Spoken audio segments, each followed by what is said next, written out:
Hello and welcome to Staff Picks, the podcast for movie nerds by movie nerds. As always, I'm Mario Lanza and I am your host on our journey through the movies out there that just need a little more love. And today, my friends, we have perhaps the holy grail of all Staff Picks episodes, one of my all-time favorite movies, a movie that means so much to me. I have so much to say about it. It's a little higher profile than most of the movies I pick on Staff Picks, but I don't care, just because I want to talk about this movie, and I want to make the argument that may be debatable, we maybe get into this, that I think Major League is the single greatest sports movie of all time. So, here we are. Welcome to my show. Very excited about this one. We're going to jump right into it because I have a whole ton of content on this one. I've been prepping for this episode for like 2 months. My guest for this episode... Let's see, you may have seen him on reality TV. He was on TV show Survivor, as a lot of my guests kind of come from that world. But we don't really know each other through reality TV so much as we know the fact that we're both stand-up comedians and we're basically both baseball fans. We're big baseball guys. And I've always wanted to get him on a show just because it's fun to listen to baseball geeks just geek out about the sport. And I am a huge nerd, and I'm assuming he is too. So, I'm welcoming to the show for the first time on Staff Picks. You may know him from Survivor South Pacific, Albert Destrade. Mario, thanks for having me, man. Pumped. I am excited to be on here. I'm so excited. You and I have exchanged emails for months, but this is the first time we've ever actually met. We've exchanged emails. We've DM'd on Twitter. We shared dick pics. I mean, we've been communicating for a while now, and this is nice to finally actually hear your voice. I was surprised by your voice, but it's great to actually connect with you directly. Yeah, let's talk about that for a second. I just think people would find that funny. So Albert thought my nationality was a little different than it would be when he actually heard my voice. I mean, I've been a fan of the Funny 115, some of your writing projects. So I actually hadn't heard any of your audio stuff. But come on, if you get invited to talk about baseball by a guy named Mario Lanza, immediately you're going to think, okay, this guy is a big fan of Telemundo, like Univision. Like there's going to be a lot of questions about Hispanic heritage. And turns out I couldn't have been more wrong. Yeah, turns out I am not Hispanic in the slightest. I am a white kid from Seattle who has an Italian name. It's not, everyone thinks it's Hispanic in California, but it's not. Yeah, it's being a Cuban from Miami. That would have been a very, very easy assumption for me, but still looking forward to doing the call nonetheless. I'm very excited. You've stooped to doing a podcast with a random white guy. Thank you. Yeah, a little disappointing, but we'll make it work. Well, okay. Well, since you brought it up, are you indeed defecting from Cuba for religious freedom like Serrano?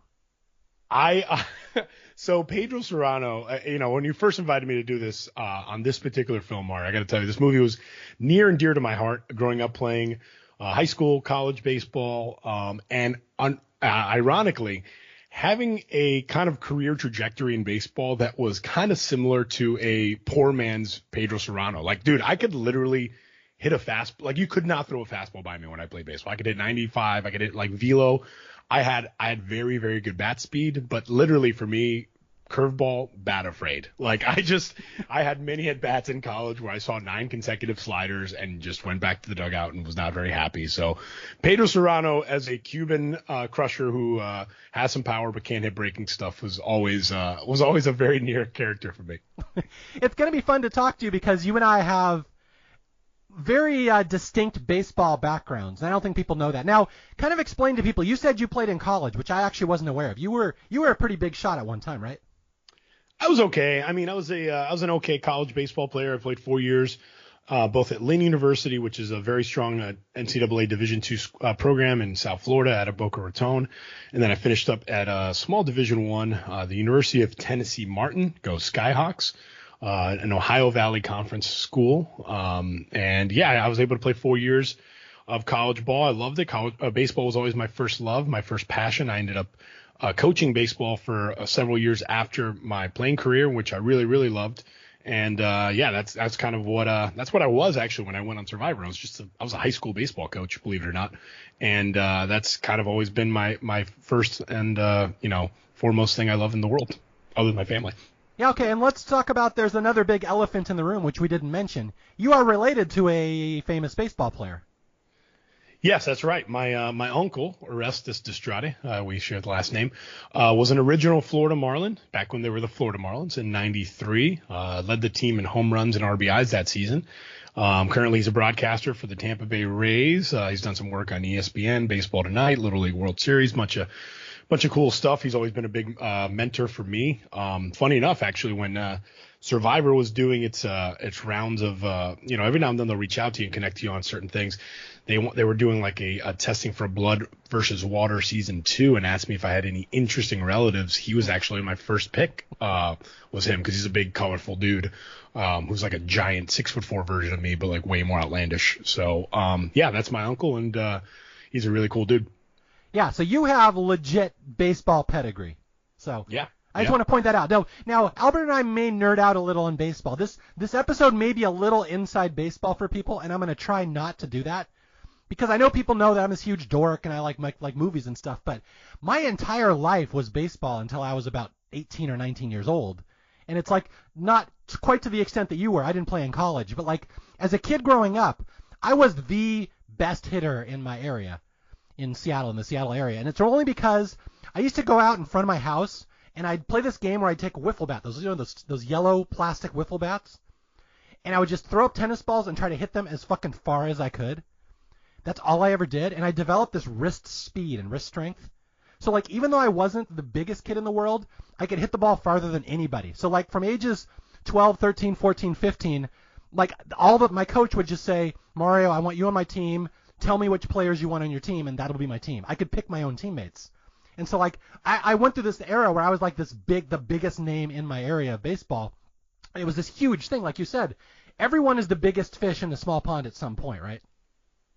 Yeah, and that's definitely true. And I think that growing up where baseball, like I feel like kids don't do that much anymore. Like we just described, you're like, I would take a tennis ball and hit it with one of those yellow bats. Like kids aren't out there doing that as much, and I think we're losing that as a society. Like it used to be like that's what you did. Like I remember growing up and my grandfather, I would just take like this, like one of those like not fully rubber but not fully hardened baseballs and just throw it to a wall back to myself like 500 times, and I would just practice catching ground balls. I would throw like different pitches, and I like kind of built my arm strength like that. I think there's a story about Billy Wagner, who's infamously was a right-handed pitcher originally in his youth, broke his arm, and then started throwing lefty. And the way he did that was throwing a ball into a wall repeatedly, and he just like did it so many times that all of a sudden he became a left-handed thrower. So, yeah, man, that was like a lot of like baseball grinders. That's their story. They just became obsessed with it and just started doing repetition. Yeah. And I was never the biggest kid, the strongest kid. I'm just an average sized kid, but I had these really quick wrists. And I would do the same thing like you said. I just take wiffle balls. We used to have pickleballs. I don't know if you have pickleballs in Florida, but it's like an indoor tennis ball. I just pitched pickleballs against my garage, and I tried to do 200 pitches a day for like 10 years. And so I developed a pretty good arm. So I was really good in baseball up until exactly like you said, when the pitchers started throwing sliders. So around 16, 17, or 18, I realized I'm a good hitter, but I'm scared of the ball, and I have no interest in adjusting to a slider. So I kind of retired around 17, 18. That's when I kind of peaked out. But I know exactly what you're talking about. Like, these kids grind it out. They love baseball. This is all I did in my lifetime. And then you get to a point, the players are better than you. You have to retire. But you and I both grew up in that era where Major League was a big movie when we were playing, I believe. Oh, it was fantastic. And especially for me, like, getting the opportunity to play a little bit of college and stuff in high school, like that was just like the movie we'd watch. Like when we traveled, I would watch it with my buddies on my team. Like it's so quotable. The characters are so like, a lot of sports movies kind of get a little corny with the way they make characters. They create characters.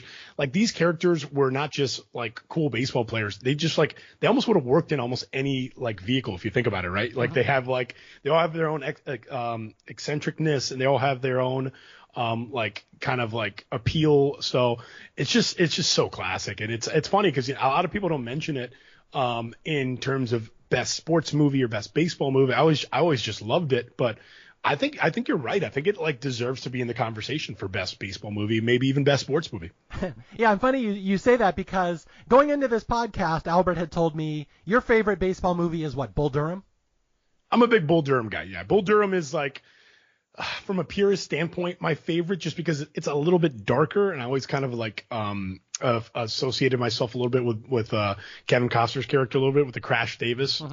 But those Bull Durham's up there for me is number one. But Major League kind of holds a candle to it. It's a different kind of vibe. It's a different feel, but I think it's more quotable, and I think it's an easier rewatch in a way, really.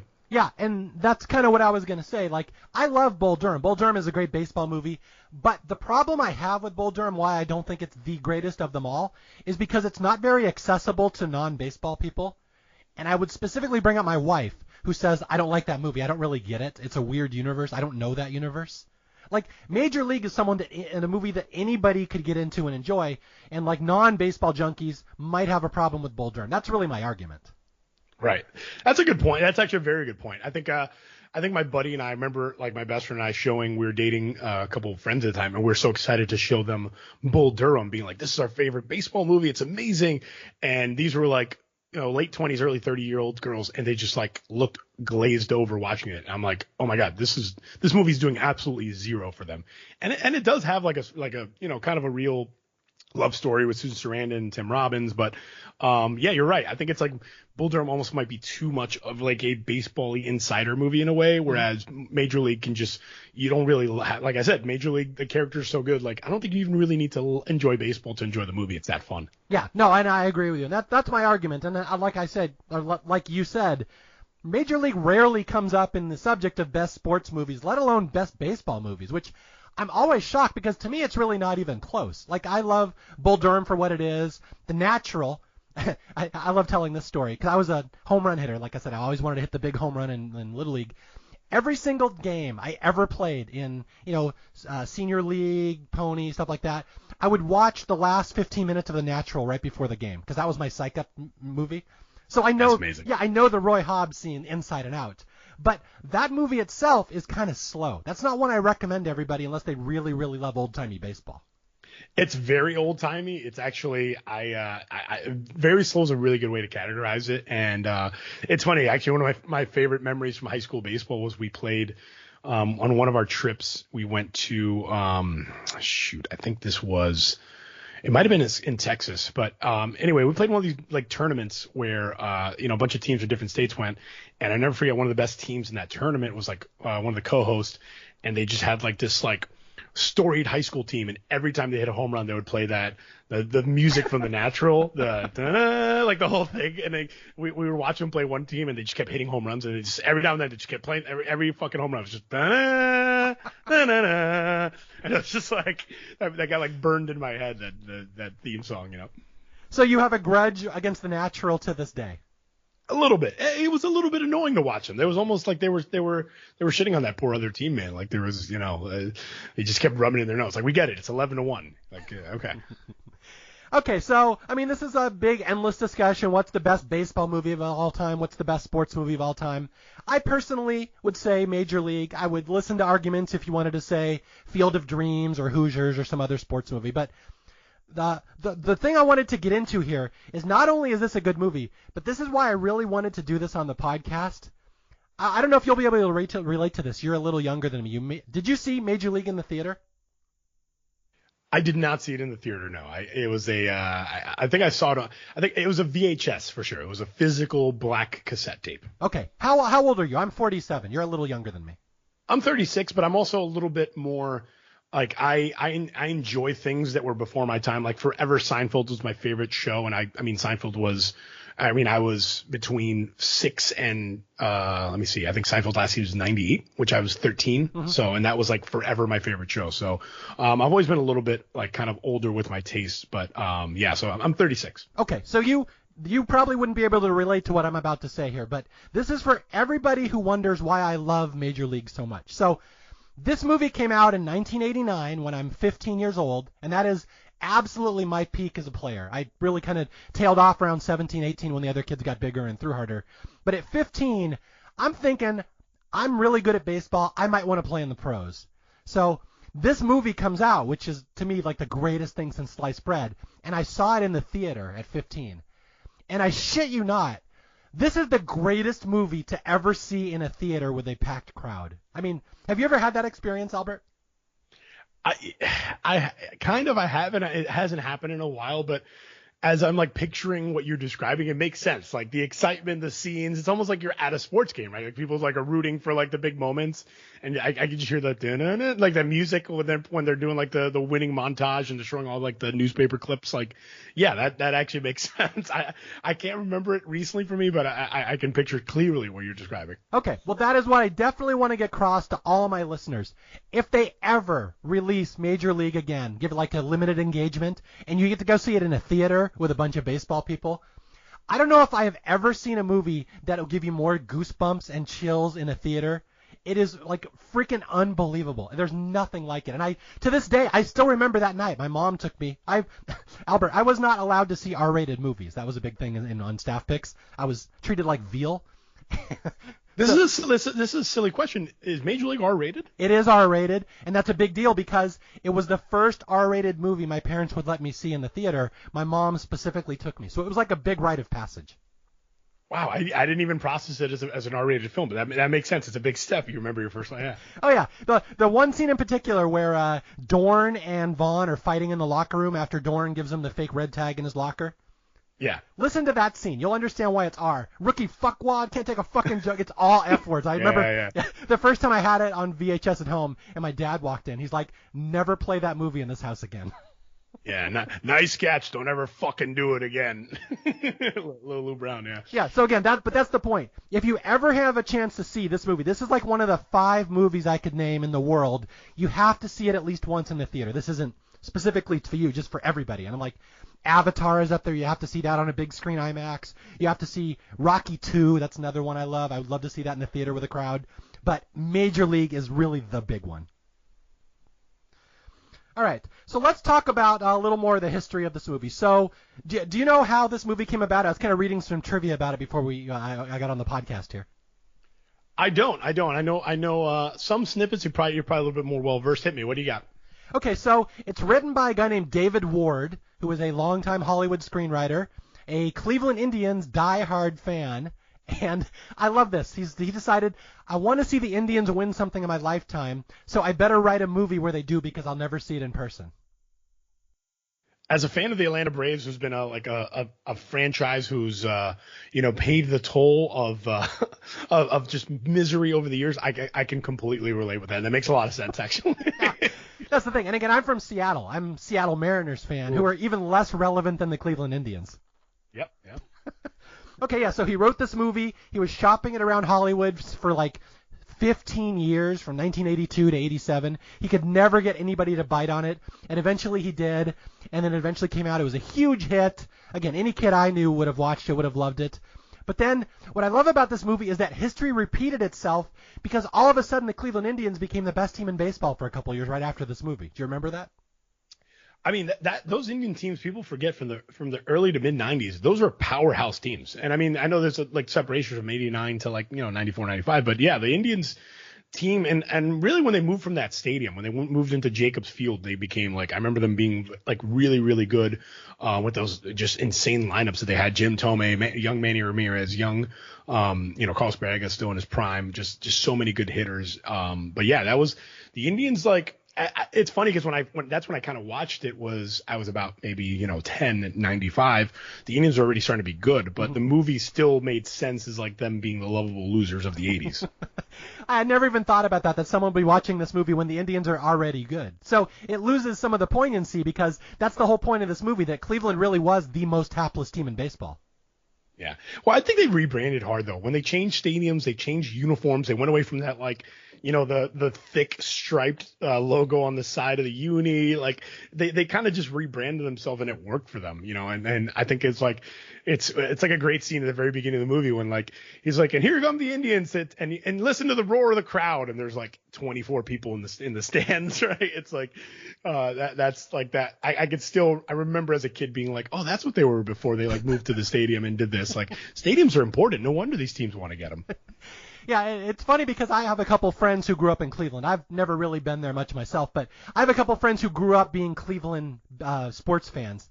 And I feel so bad for those guys. That has got to be the worst city to have ever grown up and be a sports fan. Oh, yeah. Cleveland is definitely on the Mount Rushmore of places where just things don't work out for them sports wise. Just I mean it's a long drawn. I mean, how long have the Browns been a joke? The poor Indians like got so close against the Cubs. I mean the Cavaliers, it's just, they had a good run with when LeBron came back, but when LeBron left, I feel like that was like the pinnacle of their dejectedness. They're just like burning I feel like they started the whole burning the jerseys thing in Cleveland when like LeBron James left. Like that's how mad they were. They're like, let's burn their uniform, let's burn their laundry. That's how bad it was. But yeah, it's a tough place. Have you ever seen the 30 for 30 documentary called Believeland about Cleveland sports fans? I saw bits and pieces. I don't think I saw the whole thing. Okay, that's one I watched. I didn't really realize the totality of how depressing it would be to grow up in Cleveland. Because basically, I think the gist of the movie is nobody ever leaves Cleveland. They just stay there, and no one ever moves there. So, like, you have the same fan base there from, like, 1940 to the present, and nothing ever happened. So, like, I watched that movie, and I'm like, even as a Seattle sports fan, I just want to go give a Cleveland fan a hug. I feel terrible for those people. It's bad when a Mariners fan is like, oh, I feel bad for these guys. I got to give them a hug. Well, that's the thing. Like in Seattle, when the team sucks, we can just go outside because it's beautiful. Like Cleveland, they don't have that option. Yeah, that's true. They're like, shit, it's 38 and snowing again. This is horrific. Yeah, okay. But so anyway, that's for my listeners. That's the big picture. Cleveland really was the hub of being the most depressing sports city ever. So that's the history behind this movie. It was a big deal. And then after this movie came out, which was a big hit, everyone loved the Cleveland Indians. They were the trendy team. Do you remember Alex Cole? I love talking about him. Do you remember him? Alex Cole? No. Remind me. Alex Cole was this center fielder in Cleveland's minor league system. And I think he stole like 40 bases or hit like 340 in one of those late 80s years. And like all of a sudden, because this movie was such a big deal, they built their entire team around him and renovated their stadium around their center fielder. And so, like, they wanted to make Willie Mays Hayes. And I felt horrible for this guy, Alex Cole, because he wasn't that good. But they basically rebranded their entire team around this new Willie Mays Hayes. I thought it was hilarious. That's amazing that a movie would actually influence. Like, that shows you how far we've come. They're like, before analytics, they're like, wow, they're like, we really like Wesley Snipes in that role. Do you think you could be him? Yeah, so again, this movie was influential in so many ways, including this other one. Now, you probably know this. The use of relief pitchers coming into music. That had never existed before Major League, which I didn't know. I didn't realize that. Stop, really? I read that somewhere that when Ricky Vaughn comes to Wild Thing in this movie, that was such a big deal, such a big moment. Then Mitch Williams of the Phillies started doing that. He started coming into the same song. Wild Thing Mitch Williams. That makes sense. Wild Thing Mitch Williams. That was his nickname, man. So what we have now is all because of Major League. This movie spawned an entire culture in baseball. Wow, that's unbelievable, because now I can't even picture baseball being played without intro songs. Like I never forget, like as a young player growing up, that was like one of the things I look forward to, is like, man, I can hopefully make college or professional baseball so I can have a walkout song. I remember one year, like our college coach, literally guys kept changing their songs to the point where he's like, no more songs for the rest of the year, and we were all devastated that he took away the ability to walk out to songs. It was unbelievable. Like that's a really cool fact. Okay, Albert, now I'm going to put you on the spot here. Every baseball player worth his grain has already decided what his theme song would have been if he'd made it to the majors. Do you know what yours would have been? Yeah, no, I haven't actually thought about it. Yeah, so Chevelle the Red would be one for sure. I came out to Jimi Hendrix All Along the Watchtower my senior year of college. Came out to Rage Against the Machine, Guerrilla Radio my freshman year. Came out to Stone Temple Pilots my sophomore year, and then we had that one year, the dark year, where they took it all away. But yeah, I've definitely, to answer your question, yes, definitely thought about it from different positions too. I was like, if I'm a relief pitcher who throws really hard, I'd come out to this song. If I'm a position guy, I'd come out to that song. I think it depends on where you hit in the lineup too, by the way. I don't think you can come out with the same song if you're a 3-hitter, if you're the 9-hole. I think you gotta like, build it up a little bit differently. So yes, to answer your question, baseball players are insane, and we think about this kind of shit all the time. Oh yeah, I'm just hoping the rest of you are enjoying this little insight into the way baseball players think, because if you grew up in that era, this is something you definitely would have thought of. And like when I was 13, I spent hours practicing my autograph. I just wanted to make sure I had a baseball autograph. How cocky of you. Man, you really must have had fast hands of your practice. You're like, yeah, this is going to be worth a lot of money one day. Yeah, it didn't pan out. The comedy writer here didn't get too far. It didn't even play in college. But yeah, so okay. Yeah. So I have one more story about theme songs, relief pictures coming out to theme songs. I'm going to save it for the end of the podcast. I really want to get your reaction to this, but remind me to talk about it later. Okay. Okay. So are you ready to delve into this movie, this Major League beloved classic? Let's do it. Let's take our first step into the Hall of Fame, Willie Mays Hayes. Yes. I got 100 more and nail all these gloves nailed to my wall for all the podcasts I'm going to do. Oh yeah. Oh, speaking of which, this movie opens with the song "Burn On Big River" by Randy Newman, which that does remind me one other thing I wanted to mention. This movie has an outstanding soundtrack, and I don't think it ever really gets credit for that. I think a lot of these movies, man, that's kind of like what makes the appeal to it. It's like the soundtrack, and like I can't like replay it, but in my head I can hear that like that's playing in my head as we're like going through this thing right now. It's like so great.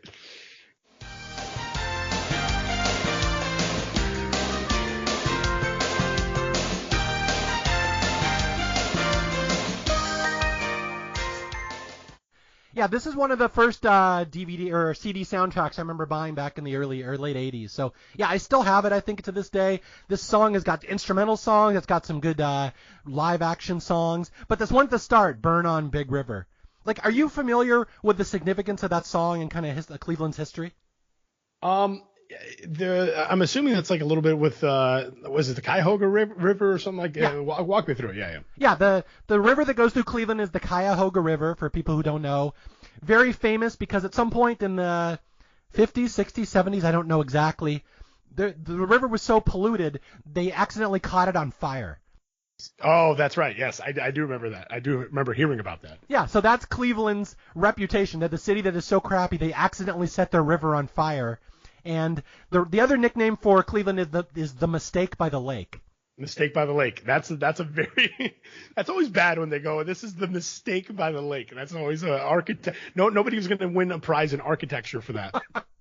Yeah, so that's the opening to this movie, and it's very poignant if you know the history of Cleveland, because the song is called Burn On Big River, and it's just, the song is taking a dig at the fact that Cleveland once set their own river on fire. So I just wanted to point that out.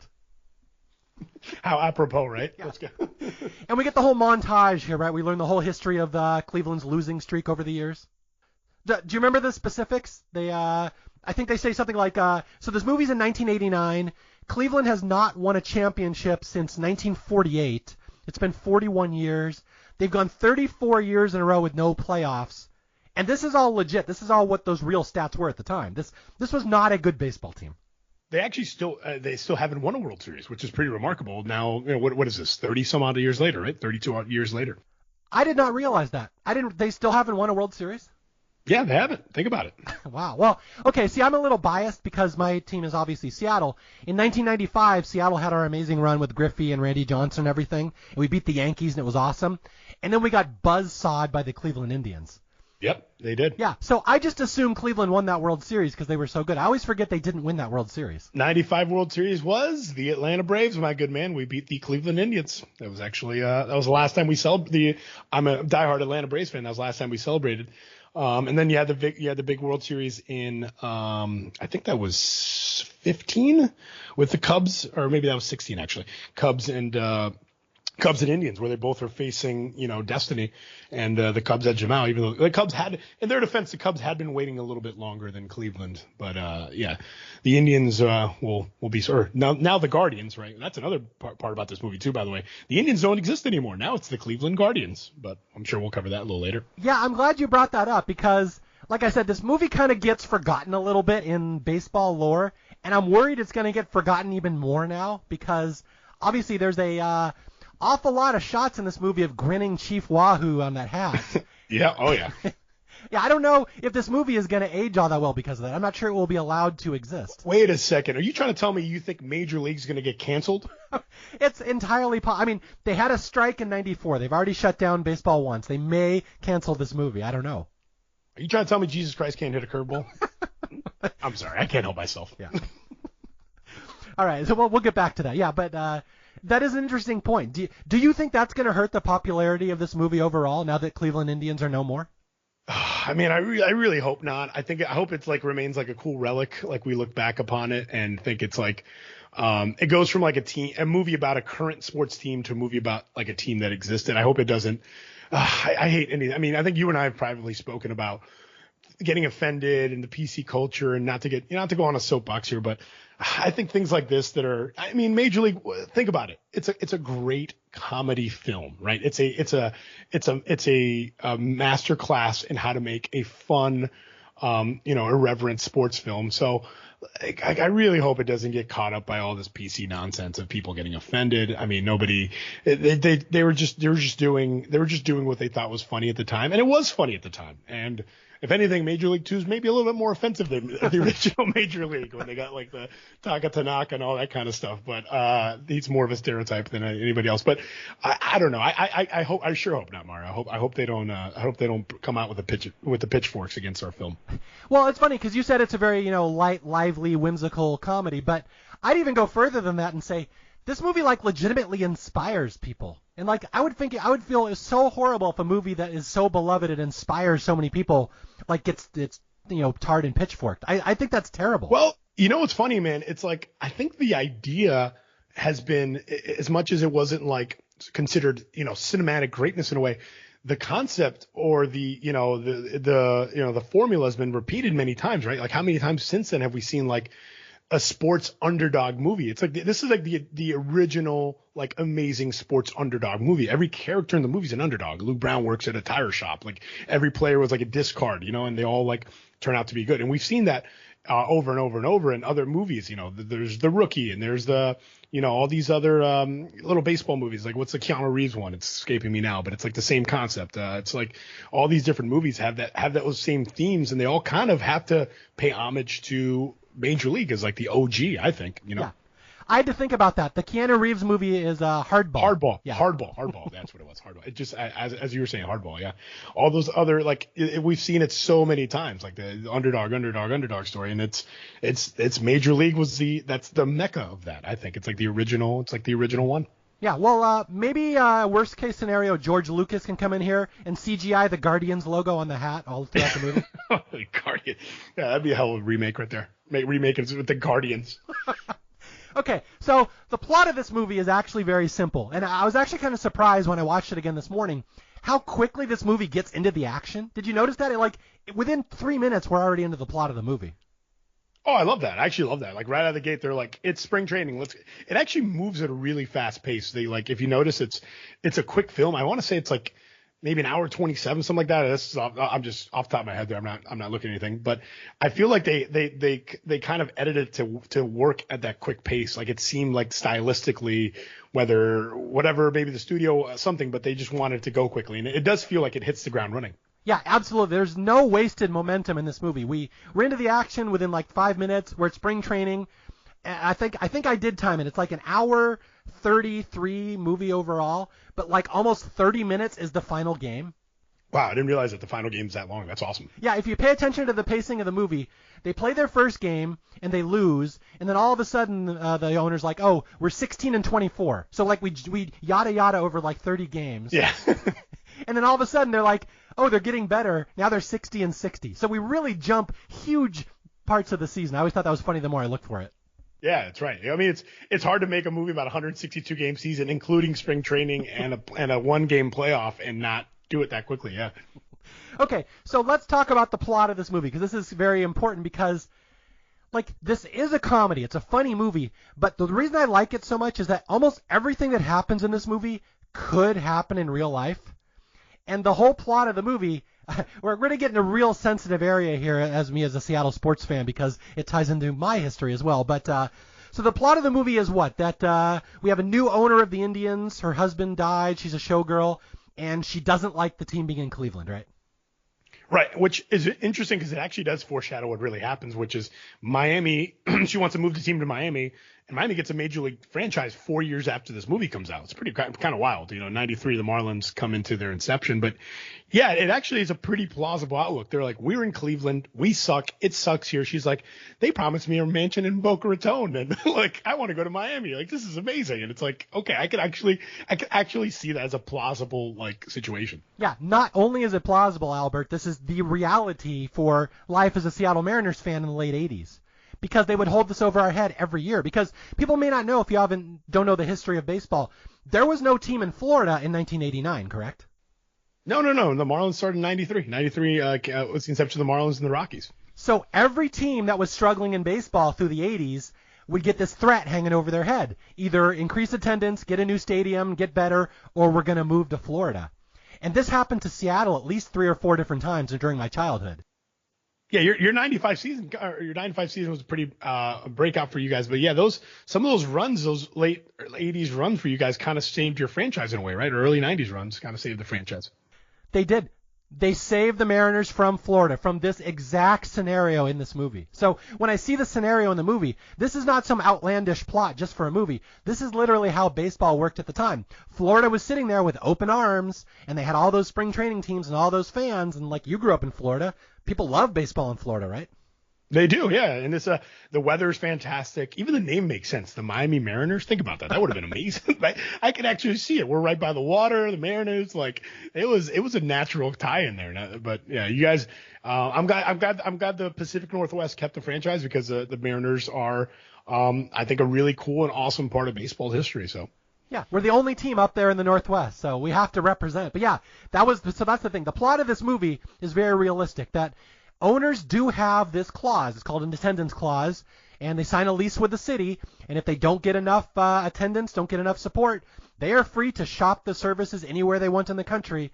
And all that money was sitting in Florida. So that's the plot of this movie. This showgirl owner, Rachel Phelps, owns the Cleveland Indians, doesn't want to live in Cleveland, wants to move to Florida. And the goal is, what is her goal, Albert? How is she going to plan to do that? Well, before I answer that question, it's so funny because I've seen this movie dozens of times, and it just hit me because I always thought about how do they have, towards the end when they do like the win per piece of article of clothing off of like the cardboard cutout of her. In my head, I was like, how do they have that cardboard cutout? But I never tied that in together. It's actually pretty genius. She was a former showgirl. They do mention that at the beginning of the movie. So that's how they had that actual picture to like use as like motivation against her. But anyway, to answer your question, her idea was, which is pretty brilliant. She's like, I'm going to try to create the worst roster imaginable to try to drive attendance down. So we suck so badly that the team not only did like Major League Baseball agree to like let them move, but like I'm sure she's trying to punish her own fan base to the point where they just said, fuck it, we give up on these guys. They're horrific. Like, get them out of here. It's actually pretty diabolically genius scheme. It's diabolical, and I will let loose a little dark secret on you here, Albert. I have actually seen this happen. It has happened to my city before. Oh, is that what the Supersonics did? That's what happened with the Seattle Supersonics. The owner came in, Clay Bennett from Oklahoma City. He basically bled the team dry. He drove the attendance down. He traded away all our good players. He would not put a good product on the floor. The fans said, fuck it, this sucks. And he yanked them to Oklahoma City. So I have seen this play out personally. That's pretty remarkable. I wonder if that's kind of what happened with Montreal, the Expos. Because I remember at the end of the Expos run, when they became the Washington Nationals and left Montreal and in the late 90s, early 2000s, Major League Baseball was like running the organization. Like Major League Baseball was like the owner of the Nationals in its inception. So that's interesting. Maybe they're like, hey, this is like the writer of this movie was like onto something that's like really like an actual thing you can do. Yeah, so I have some personal connections to this movie that I'm not too thrilled with. But although I will say, just as a personal anecdote, there's nothing a sports fan hates more than when their team goes to another city. Like, you will never find a person in Seattle who will even acknowledge that Oklahoma City is a basketball team. Ever. Yeah, ever. I was about to ask you that. Do you guys even, like, you don't have any support for them, right? It's not like you don't look at that. You're not an OKC Thunder fan. I have not watched a basketball game since the Sonics left. I love that. And you shouldn't. You really shouldn't. Yeah. But I know people in Cleveland. I have a friend from Cleveland, Steve, who his team was moved to Baltimore at one point. I forget the details, right? Cleveland went to Baltimore. Yeah, okay. And he's the same way. He's like, I fucking hate that city. I will never set foot in that city. So yeah, the Baltimore Colts became the Baltimore Ravens, right? Or I thought that's what I think something like that. But yeah. I don't know, but there's something, I may have to cut this out. I kind of forget the details, but he's from Cleveland. His team went somewhere, and he's still to this day fucking pissed. So, yeah, that's the deal. So, this is a very real threat. Rachel Phelps easily could have pulled this off, and Cleveland would have lost a team. And that's the whole plot of this movie, that she's going to throw together the worst possible team imaginable, and somehow, despite all odds, they're going to win. So it's the ultimate underdog story. Yeah, it's just, it's a beautiful thing how they set this thing up.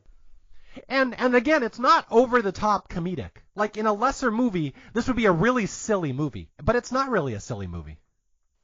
It's actually a serious movie with like silly characters. I think like the themes are pretty serious, but like not serious, but the themes aren't super silly. They're like, hey, like we want to. It's actually like what you said. It gets you a little bit excited and gets you like pumped up a little bit. But no, it's like they're facing some real shit. Like these guys are playing for their livelihoods. Like even the scenes early on when you mentioned when they're putting the red tags in their locker, and like you could sense some of these, because you don't know what's going to happen. So you could sense some of these guys are like fearing for their lives. Like Jake Taylor's like, you just, regardless what happens, like don't celebrate too much. Like some of these people don't, they died in there. Like it's you could feel a little bit of the pressure early on. Yeah, okay, and we'll talk about the players now, because that's one thing I wanted to get into, especially Jake Taylor, but let's save him for last. Okay. I will let you introduce some of the new players that are being thrown onto the roster that perhaps would not be on a normal baseball team. Okay, so first guy I'd like to get into is one of the most notable guys, one of the biggest stars on the team, coming from a league you're not very familiar with, which is the California Penal League, and that is our right-handed flamethrower, Mr. Wild Thing Rick Vaughn. Yeah, okay, Rick Vaughn is an interesting one. So this is Charlie Sheen in one of his most famous movies. Now, Charlie Sheen is interesting because I've read a lot of background materials on this movie, and all the guys who were in this movie could actually play baseball pretty well. Like they were very competitive with each other. But of the athletes, Charlie Sheen was like a legitimate pitcher, wasn't he? He was, and it's funny when I used to watch the movie and I'd watch his because I think as a baseball guy, that's one of the first things we look for in sports movies, right? You look and see like who looks like a baseball player. Like Kevin Costner famously, had a lot of baseball movies, and he looked the part when he played Crash Davis as a switch hitting, catcher. He looked the part when he was, Billy Chappell in For Love of the Game. Certain guys look the part, and I was never sure about Charlie Sheen. I was like, okay, he looks like he could throw a little bit, but I think if I'm not mistaken, correct me if I'm wrong, Mario, like he was a decent high school athlete, like shortstop, and pitched a little bit, right? Yeah, he was a star pitcher in high school. He had a college scholarship to pitch. He could reportedly reach 85 miles an hour in real life. That's pretty legitimate for a guy in that, for a high school guy. Yeah, I've never personally seen faced a guy throwing 85. That's legit. You're talking college level velocity there.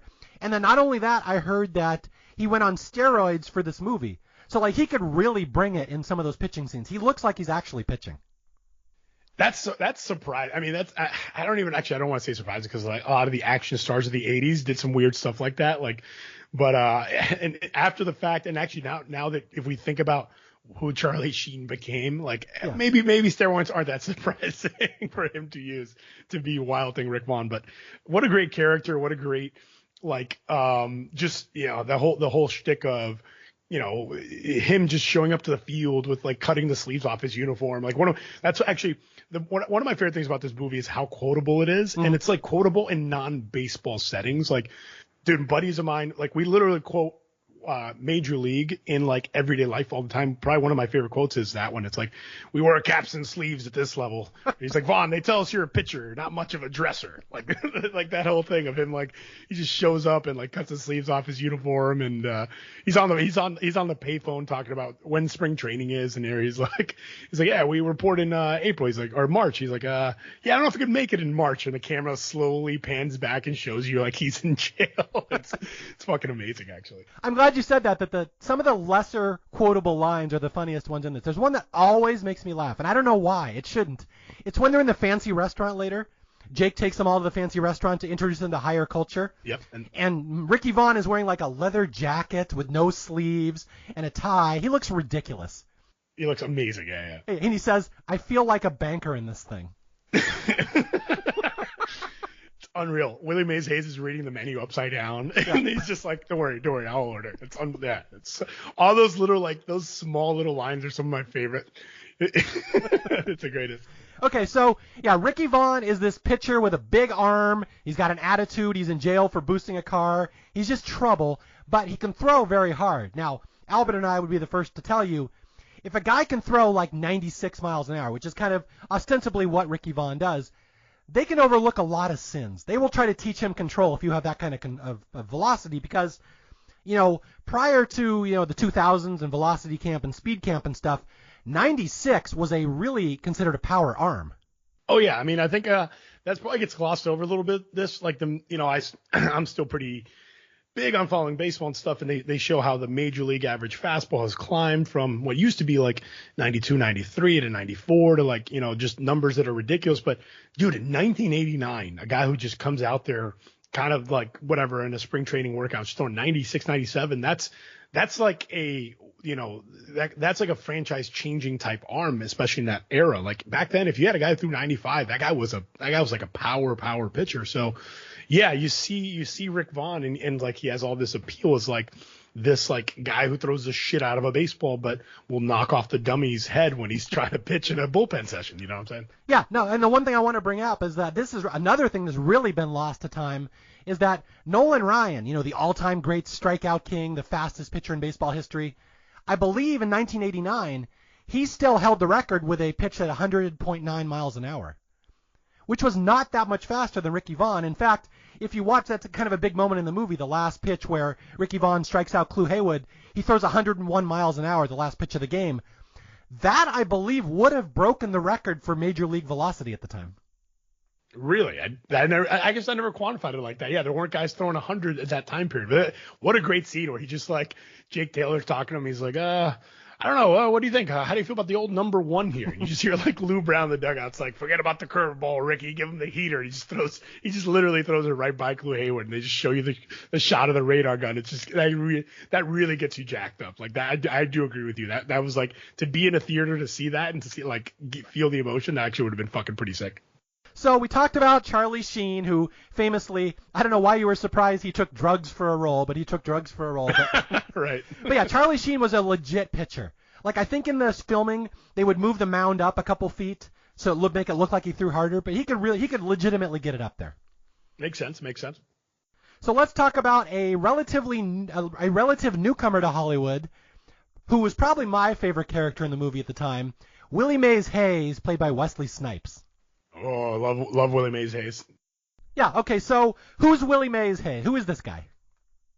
Well, Willie Mays is interesting. Willie Mays Hayes is an interesting character because in that beautiful scene when they're showing all the cars showing up to spring training kind of in tandem, it's like first you see Rick Vaughn, or actually first you see Jake Taylor, then you see Rick Vaughn, then you see Willie Mays Hayes shows up in this like Volkswagen buggy with like a fake Rolls Royce emblem on top of it. He's like, hey guys, what's going on? He tries to just kind of fake the funk, and basically we find out that he's even in this cast of just undesirables, he wasn't even on the list to come to spring training. He faked his way in and just shows up, and he's this speedster amazing talent who thinks he's he comes out and says I hope you guys are looking forward to the hitting display I'm going to put on, which is hilarious that he says that because he can't hit. And has this remarkable speed, game-changing speed, which we come to see later in the film. And we see in that scene when he's they're doing sprints and they're getting timed at what looks like a 60-yard dash.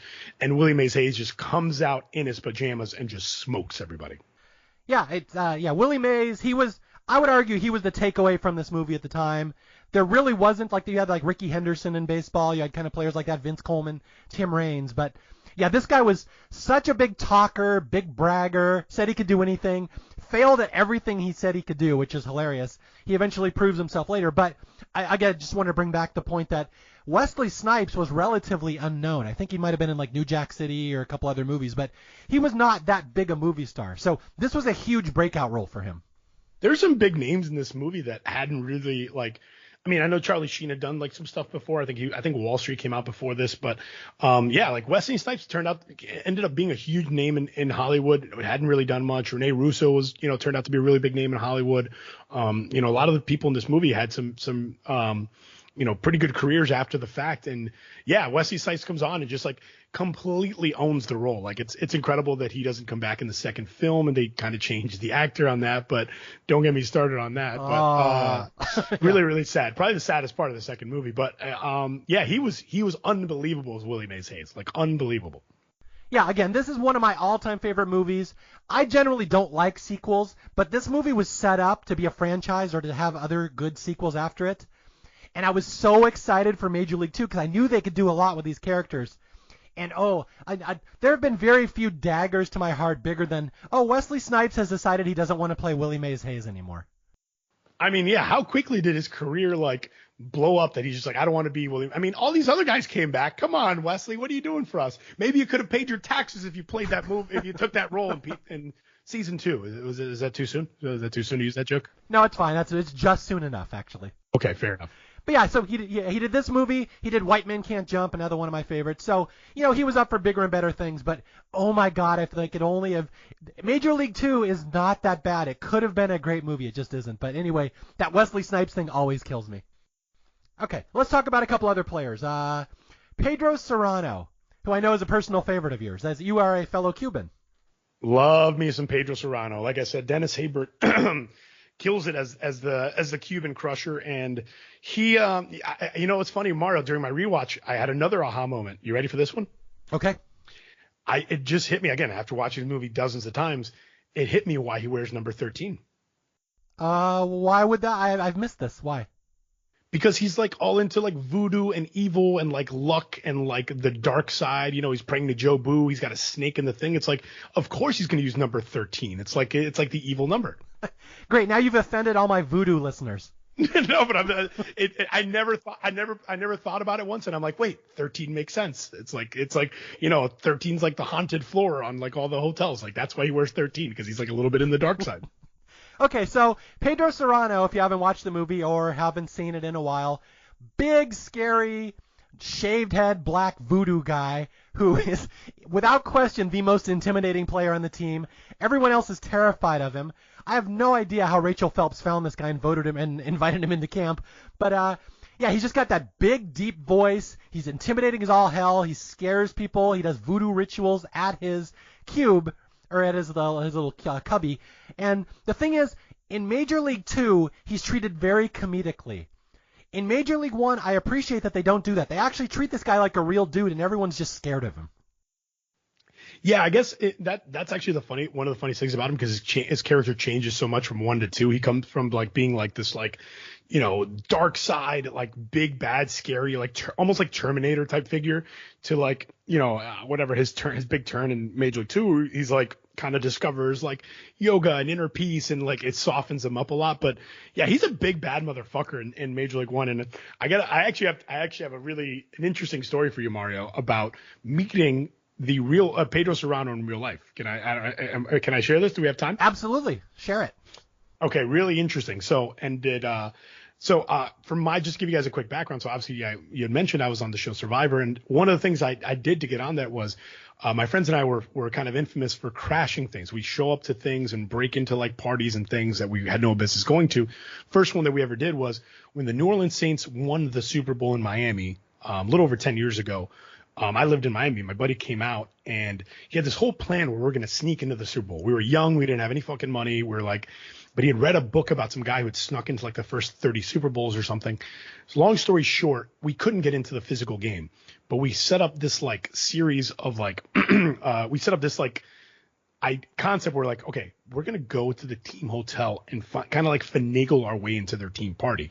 And using a series of like little strategies and shit, we like actually did it and got into the team party where the New Orleans Saints were celebrating the Super Bowl hours after winning. And literally in that place, it was the Saints team, like their organization, like the front office, their family members, and like a small group of like celebrities. And oddly enough, one of the celebrities was Dennis Haysbert, who plays Pedro Serrano. And so Kelsey Grammer was there, Harry Connick Jr., a bunch of like, I guess, Louisiana related celebrities. I don't know how they got in there, and Dennis Haber was the one guy, people kept trying to take pictures with him. And this is a real story, Mario. People were trying to take pictures with him and he would refuse. All these other people, all the athletes, all the celebrities, everyone's like taking pictures with him. It's all good. He just refused to take any photos. And I was like, I remember coming up to him like kind of close, and he's like, no pictures, no pictures. And if somebody from the back literally yells out, well, fuck you, Joe Boo. And dude, I literally have never, like, me and like 10 other people just started laughing so hard because this guy's like drinking in the back. He's like the guy's refusing to take pictures. Somebody just goes, fuck you, Joe Boo. And I literally was like, that's one of the greatest moments in my life. Just the set, how the stars had to align for that comedic moment to happen. It was unbelievable. That's one of the greatest stories I've ever heard on Staff Picks. Thank you. 100% true story. 100% true story. Yeah, I love Dennis Haysbert in this because, again, he's this big, scary voodoo guy. Apparently, he was really good at baseball. I remember reading, or some of the DVD extras say that he became a really good hitter just through practice, that some of the home runs in this movie, he legitimately hits. Like, that's Dennis Haysbert doing that. I thought his swing actually looked the most convincing, and like the scene where he's hitting in batting practice in spring training, like didn't look very edited. It looked like he actually like got into some of those baseballs pretty well. Yeah, and especially at the end, there's the final game. Like everyone remembers, anybody who knows Major League knows the final game like the back of their hand. I know every little detail of that final game. But there's one underrated moment that I think was a big one in the theater that people probably don't remember these days. And that's fucking Serrano hitting a curveball for the first time, and just how hard he hits that ball. Yeah, just this is if I'm not mistaken, right? This is when he like is down 0-2 and like has like a conversation with himself and goes like, all right, Joe Boo, like if it's not gonna be you, I'm gonna do it myself. That's it. Yeah, that's the fuck you Joe Boo scene. Yeah, and then that's the fuck you Joe Boo scene, exactly. Yeah. And then he just murders that ball. And I know that's Dennis Haysbert really doing that. That's not CGI or special effects. Like he absolutely hammers that ball. That's one of the greatest home runs I have ever seen in a movie. Yeah, it's electric. They should have stolen the music from The Natural. Be like da-na-na, da-na-na. Yeah, just rub it into your team again. Yeah, just fucking drill us again. But yeah, Dennis Haysbert was great because he's in this movie, and then I never saw him again in anything. I just know him as Joe Boo or as Serrano. And then all of a sudden, he's in the show 24 as the president of the United States. I was about to say that. I was like, when you said I didn't saw him again, I'm like, don't tell me you don't know he's the president from 24. Yeah, but it took me like 2 seasons to realize, is that fucking Pedro Serrano? Like, I kind of got his voice, but he's so different from Serrano. I didn't even realize that was the same dude. It's unbelievable, right? It's what a departure. Like talk about. I mean, that's probably why he hated it, because he he didn't want to play like Pedro Serrano type characters. He's like, I'm a real thespian. Like that's why he didn't want to take any photographs and fucking. Yes. I played the president. Meanwhile, people are bringing him cigars and rum every 5 minutes. He's like, stop it. I'm an actor. Yeah, they're like, yeah, man, whatever you say, Pedro, go get him. Okay, let's skim through these other characters. So we got Roger Dorn, played by Corbin Bernsen. Are you a Dorn fan? Dorn is, again, like to kind of speak on what we discussed earlier. Dorn's another guy where we using the like non-baseball everyday like quotables, he's great. Like whenever me and my best friend are like trying to get the other one to do anything, we always do the Roger Dorn, like the no, which is, it's actually from the second movie, but it's still like Roger Dorn is yeah, he's a great caricature. And I actually kind of, in this most recent rewatch, kind of grasped him a little bit more because I know a lot of Roger Dorn guys now through like my poker games and stuff. Like he's like that country club, Wall Street Journal, like, kind of like, holier than thou guy. And it's like, it's funny to see that. And I guess as a kid, I didn't understand it. I just looked at him as a jerk, right? Uh-huh. When I was watching the movie, but he's a very interesting, like late 80s, like greed is good type character, Yeah. And Corbin Bernsen was on LA Law. If people don't know, very well known for always playing a, good-looking, blonde, pretty boy asshole. So he was a perfect choice for Roger Dorn. Oh, yeah. Although, there's one moment at the end of the movie that somebody had to point out to me. I didn't catch this when I was 15. That, I guess we'll talk about it when we get to the final game, that Dorn is actually kind of the reason Ricky strikes out Clu Haywood at the end, because Dorn actually shows leadership, gets Ricky to focus. I guess I didn't quite put that together when I was a kid.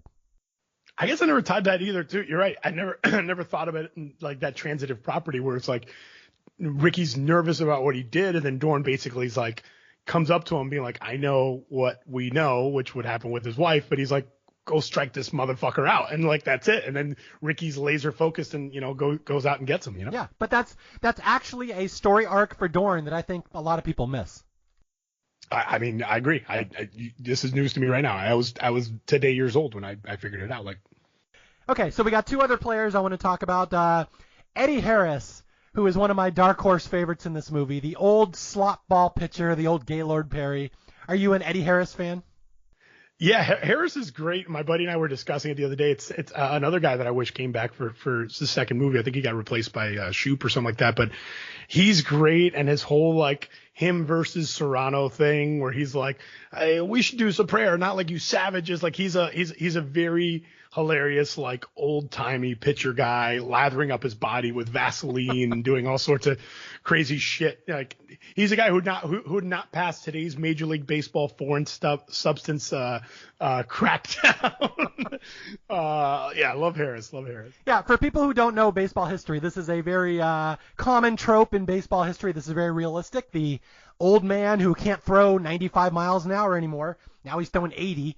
And to get around that, what you do is you put foreign substances on the ball. And baseball has always kind of had a wink, wink, nudge, nudge. We don't really allow that kind of thing, but everyone knows old pitchers do it. And Eddie Harris is the epitome of that, to the point that he's openly, what is he putting on his body? He's got Vagisil at one point. Yeah, it's actually funny. I caught him this last rewatch when he's pitching, when Harris is on the mound. And I'm sure we'll talk in depth about our boy Bob Uecker in the booth as Harry Doyle, but he actually announces his pitches as the substance he's using. He's like, Vaseline ball grounded to short. It's like really funny because it's like he's basically calling him out for what he's doing, which is like would never happen in a real game, but it's so funny. It's amazing. Yeah, I love how casual Bob Uecker is with the phrase KY ball. Yeah, KY ball. That's so great. When I'm 15, I don't realize that's dirtier than I think it is. Right. That's the genius of Bob Uecker. Okay, so we've got all the players except for one. I want to save Jake for last. Let's talk about the manager here, Lou Brown, who has got to be one of the most underrated parts of this movie.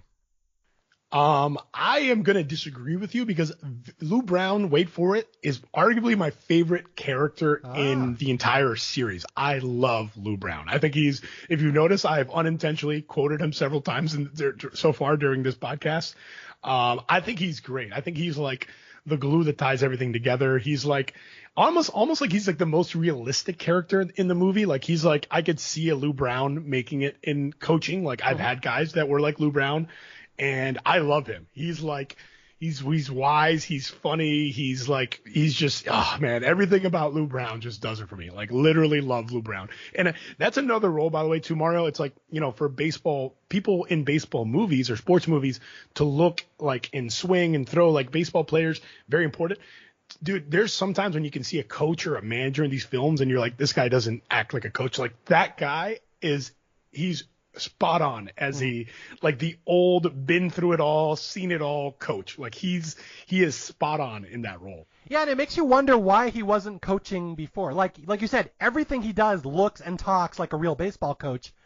A, why didn't he have a job? He's working in Tire World. B, how the hell did Rachel Phelps even know about him at Tire World? Well, what she says is he was coaching the Toledo Mud Hens for 30 years, which I think is like another jab at Ohio, right? Because it's like, oh, he's in fucking Toledo, like fuck that place. Like, you know what I'm saying? Like, think about it. The writer's from Ohio. It's, the Mud Hens are like, it's kind of a comical name for like a shitty team. Like, oh, he's coaching the Mud Hens, Yeah, he's great. I love everything about Lou Brown. And he's another guy who has like a bunch of little like kind of movie quotes that you can easily gloss over, but like, one of my favorites in the rewatch is like he's talking to Jake and he's like, Jake, how your knees doing? Jake's like, they're okay. He's like, I wouldn't lie to you, coach. And he goes, yeah, you better if you want to make this team. Like those little like one-liners that we say. One of my buddies in college used to say it all the time for anything. I'd be like, yo, can you pass me my phone? He'd be like, yeah, you better if you want to make this team. Like you just say that shit all the time. Like it's so great, man. Lou Brown, I can't gush enough about him. Okay, well I can't call him underrated if he's your favorite, because I was going to argue he may be my favorite too. He's awesome, but oh, nice. Yeah, the actor James Gammon, one of the all-time great movie voices, just growly, gravelly, kind of like Sam Elliott. Like I cannot picture anybody in this movie playing the manager but James Gammon. You're 100% right. Yeah, that's the perfect way to describe it. It's like that gravelly, like he's just like every time he says something, he's like it's like he should start every line he says with shit. Like that's literally like he's like, and that character is so fucking awesome. It's so pure, especially for this team and what they're with the theme of the movie. All right, and with that we have finished most of the team, and now we're going to come to who is really the glue of this story. And this is an actor I have always loved ever since I saw him in a movie called Wrestler's Rhapsody back in the early 80s. Every movie he has ever been in, I'm always impressed by how much just kind of gravitas, just depth he brings to a role. He's always the Rock. He's always the leader. He's always the captain. And this is why I was so excited at the time that they picked Tom Berenger to play Jake Taylor. Now, are you a Berenger fan? It's funny. I haven't. He's a guy where I know I've seen him in other things, but like it's like what you said earlier. Like when I look at him, I look at literally Jake Taylor. Like I don't think I could ever see him and not see Jake Taylor. Like he's not Tom Berenger to me. He's Jake Taylor. And that's a testament to him. Again, just one of those actors from that era who I just have always loved because he just throws himself into characters and he's so believable. And again, this movie could have been much more cartoony without him. And that's what I would argue is Major League 2. It's much more cartoony. But because you have Jake's story in the middle here, it always stays grounded in the real world, which is something that I think tends to get overlooked a little bit. How realistic this movie is. It feels like real life. Yeah, his storyline, his story is really like out of all the guys with, they're underdogs, they're coming out of nowhere. Rick Vaughn from, jail, Willie Mays Hayes is out as an outcast. Pedro Serrano, like, can't do this. Like, he's the guy who has the true redemption story, right? He has the fullest arc in the whole movie. If you think about it, they're like, even his Rene Russo says when he crashes like the cocktail party, he's like, he was one of the best in baseball until he got hurt. And like, you just see he has the fullest arc, I think, in the entire film. And the film's really, I agree, the film's very driven by his story. And he's just great. He's great in that leadership role. It's easy to play that role, Mario, think about it, and make it a little cheesy or a little hokey, or to make it too dark for the movie. I think he like blends both things right in the middle. Like it's not that dark of a character, but like you said, it's not that cartoony of a character. So he just works great at it, man. He's Jake Taylor, and he's amazing. Yeah, and one thing I wanted to point out, and you just kind of touched on it, is how much you learn about Jake's backstory in this movie and how sad his story really is. But it's always delivered by somebody else. Someone will say something about him, what they knew about him, what they remembered. And it's amazing how much you actually learn about his character. And it's a very sneaky way. It doesn't feel like exposition, which I just think it's very clever the way they do it. It's incredibly clever. And you can see how seriously he takes it. Like even in the early scenes in spring training where he's like shows up and he's like, all right, he's happy to make the team. He's watching these guys through it. He's like, he's been there, done that. And you're getting to see like, if put it this way, if you had to pick a guy to be like, we have to make a prequel for one person in this movie, who would it be? It has to be Jake Taylor, right? It's got to be like the Jake Taylor. If Major League had a prequel, which I'm sure it never would, but Jake Taylor's the guy. Yeah. Absolutely. Okay, so we've named all the players, we've named the team, blah blah blah. And I mentioned this earlier that on the DVD they have a whole extra thing about the training camp that all these players went to and how they all got really good at baseball. Like everybody in this movie can pass for a baseball player. Do you know the one who's actually the weakest athlete of them all, and they had to use camera tricks to make him look athletic? This might surprise you. Okay, I don't have that background. I'm just going from my eyeball test. I'd be surprised. It can't be Wesley Snipes. Okay, I'm gonna have to say it was Roger Dorn. It has to be Roger Dorn. It is Wesley Snipes. No way! Really? Apparently he is a terrible athlete in real life. And I've read this before. I did an episode on White Man Can't Jump. And apparently Woody Harrelson was so much better than him at basketball that they had to use camera tricks to make Wesley Snipes look good.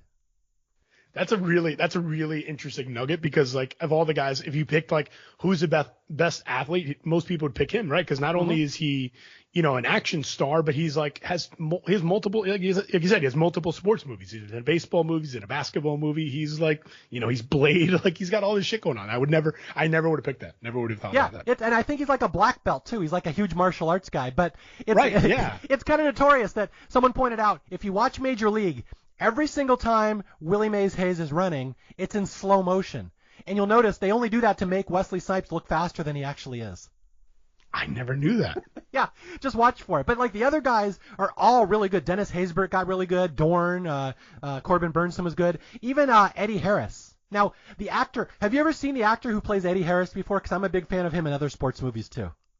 No, what else is he in? Isn't he a coach in something? Yeah, he is in the holy trinity of great sports movies. He's in Hoosiers.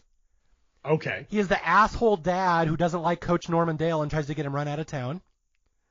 And then he's in Rudy as the asshole coach who will not suit Rudy up on the final game. That's where, okay, yeah. I didn't remember him from Hoosiers, but Rudy makes sense. Okay, that makes sense. So that's Chelsea Ross. I always say, if you see Chelsea Ross in a sports movie, it's going to be good. I love that guy.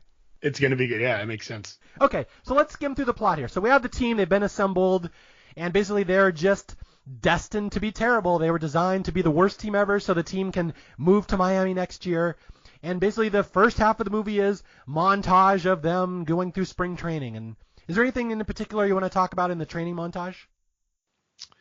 No, I mean, again, to kind of go back on how Lou Brown is, I think, again, Lou Brown is kind of, you might be right, he is underrated. If you notice, he like goes to everybody specifically. Again, it makes sense because he's the manager, but he's the audience's insight to every player's, because every player in the team, I feel like has a juxtaposition of like almost a super talent and a super flaw, right? It's like Jake Taylor is very experienced, former, Major League All-Star, but his knees and his body is giving up on him.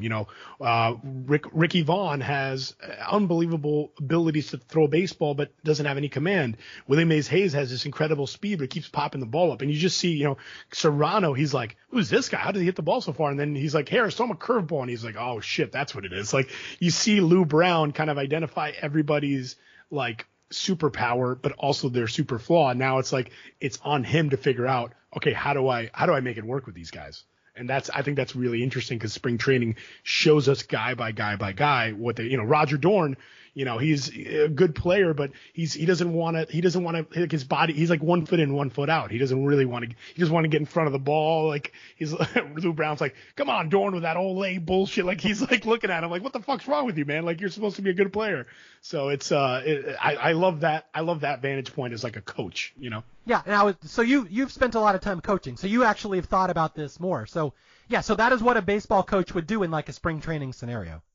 Yeah, they evaluate their players, and then like he finds out he has all these like, kind of broken pieces in a way. Like he's like, okay, every one of these guys has something that's like could be really valuable as a team, but they have a huge flaw. And now it's like on him to like run these guys out there and figure out how to improve it. And it's funny because to his credit, Lou Brown comes up with like a little bit of a little workaround for each guy. He's like, all right, Willie Mays Hayes, you're gonna have to give me push-ups. Eventually, Ricky Vaughn, he's like, eventually figures out, he's like, wait, we should get you some glasses. Like he actually is the one that creates the solutions for all the other guys. It's actually pretty great.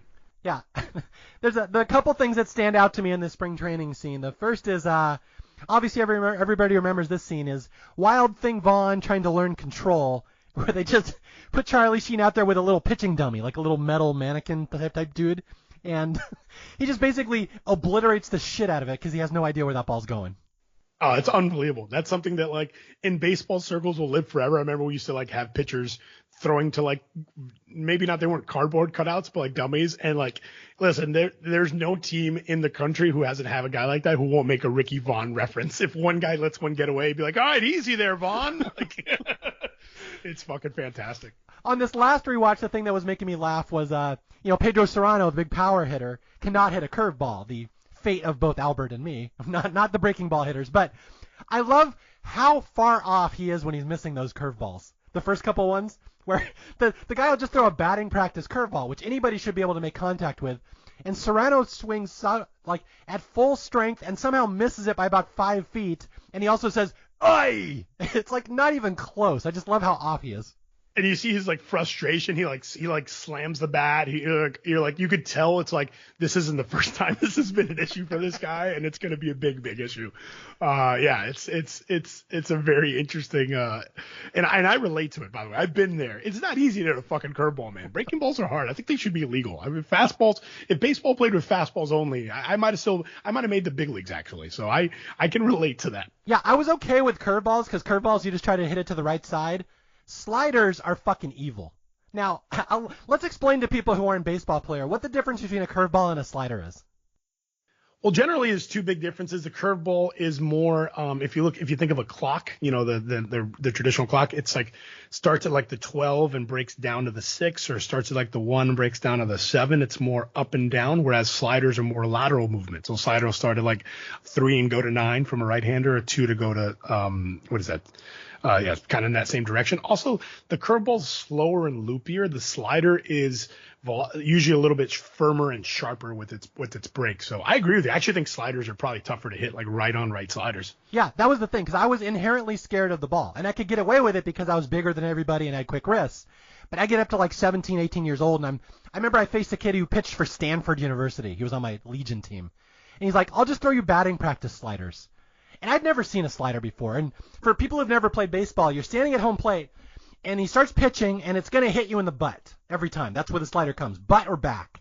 So your instinct is to move out of the way, and then it just darts right over the plate, over the inside corner, kind of like right in front of your nuts. Yeah. And I'm like, how am I ever going to pitch? If I'm scared of the ball, how am I ever going to come even close to hitting that pitch? Never. And the second, and the tragic part of baseball is the very moment that you either physically or mentally bail on the pitch, like, think of like, let me get out of the way or let me move, like you're done. Because now with the way the ball is breaking, like your entire body's going one way and the ball's going the other way, and now you're fucked. Like you're gonna miss. I will never be good at baseball again. And I remember specifically my senior year in high school, I played against a guy named Mark Hendrickson, who I believe pitched for the Dodgers. Yeah, man, Mark Henderson was he's one of the tallest pitchers in baseball, actually. He's like 6'9", big hulking left-handed pitcher, actually. Yes, played against me in high school, which was not fair. Yeah, monster guy. Monster. One of like the 10 biggest pitchers ever, actually. 6'10" with a left-handed slider. And I'm like, I'm just going to retire from baseball right now. I'm done. I'm going to be a programmer. So. Yeah, you surprised I knew who Mark Hendrickson was? I told you, buddy. I like baseball a little bit. No, I knew you'd know him because I figured you'd know him, but I thought my little trivia fact that I played against him. That's it. That's great, man. Love that. Okay, so anyway, blah, blah, blah. There's a lot of stress. The team sucks. There's drama over who's going to get cut. And I'm going to skip over that just because I want to keep this podcast fairly short. Eventually, everybody on the team makes the team, even Ricky Vaughn, who was the biggest wild card because he has no idea where the ball's going. And with that, I think this is where we start getting in the subplot with Jake and Lynn, his girlfriend, right? Yeah. Okay, which is the heart of the movie. I'm not going to talk too much about it. You need it in the movie to give the movie its heart, but I want to talk about the baseball stuff more. So let's just say, if you're fine with this, the Jake and Lynn stuff is very interesting. It gives a lot of depth that holds the movie together, but I'd rather talk about the baseball scenes. Agreed, 100%. Okay, let's get to opening day here, because this is where the movie is fun at the start, but when they get to opening day, we introduce Bob Uecker, this is where it really kicks up to the next level. Yeah, Bob Uecker, man, is, I mean, I don't know where you stand, Mario, but like, if Lou Brown's my 1A favorite character, I think Bob Uecker might be my 1B. I don't know. It's really, really close. He's so good. He's so amazing at what he does. I read somewhere, or I think I heard somewhere that, Bob Uecker was selected for this role based on his, he had like a famous series of Miller Lite commercials in the 80s, right? And I feel like that kind of catapulted him to this role, right? Yeah. Okay. You're a little younger. You might not know. He was on a sitcom. You know his sitcom, right? Yeah, that's right. He was on Mr. Belvedere, right? Wasn't he? Yeah. Okay. So, yeah, for people who don't know, Albert would probably know this, but this is for my listeners. Bob Uecker, very famous, terrible baseball player from the 60s. He could not hit. He was ridiculous. But he was a very good speaker and spokesperson. He'd do interviews. They'd have him on The Tonight Show. He just wrote books about baseball. Everybody loved this guy in the 70s and 80s. It parlayed into, he was a spokesperson for light beer for Miller. He did all the commercials. He ended up being on a sitcom, Mr. Belvedere, in the 80s. They gave him a role. He's just so naturally funny. He's not even an actor. They just threw him into a sitcom. He ended up being the voice of the Milwaukee Brewers, a real-life baseball announcer. So this guy was very, very, very well-known, very beloved, very funny. And then you throw him in this movie as the narrator, and he kills it. Every single line Uecker has in this movie, I think, is A, improvised, and B, killer. Unbelievable.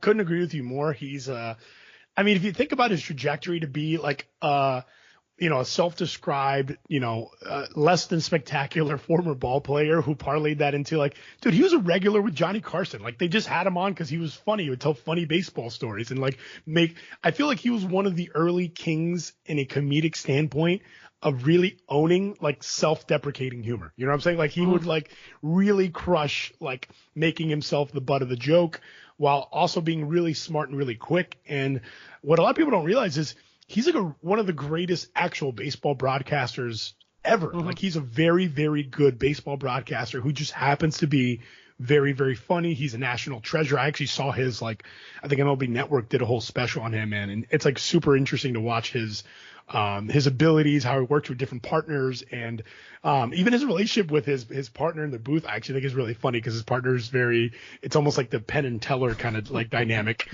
I think it's actually really fantastic. How does baseball work with a teller on broadcast? It does with Monty because Monty doesn't say anything on the broadcast.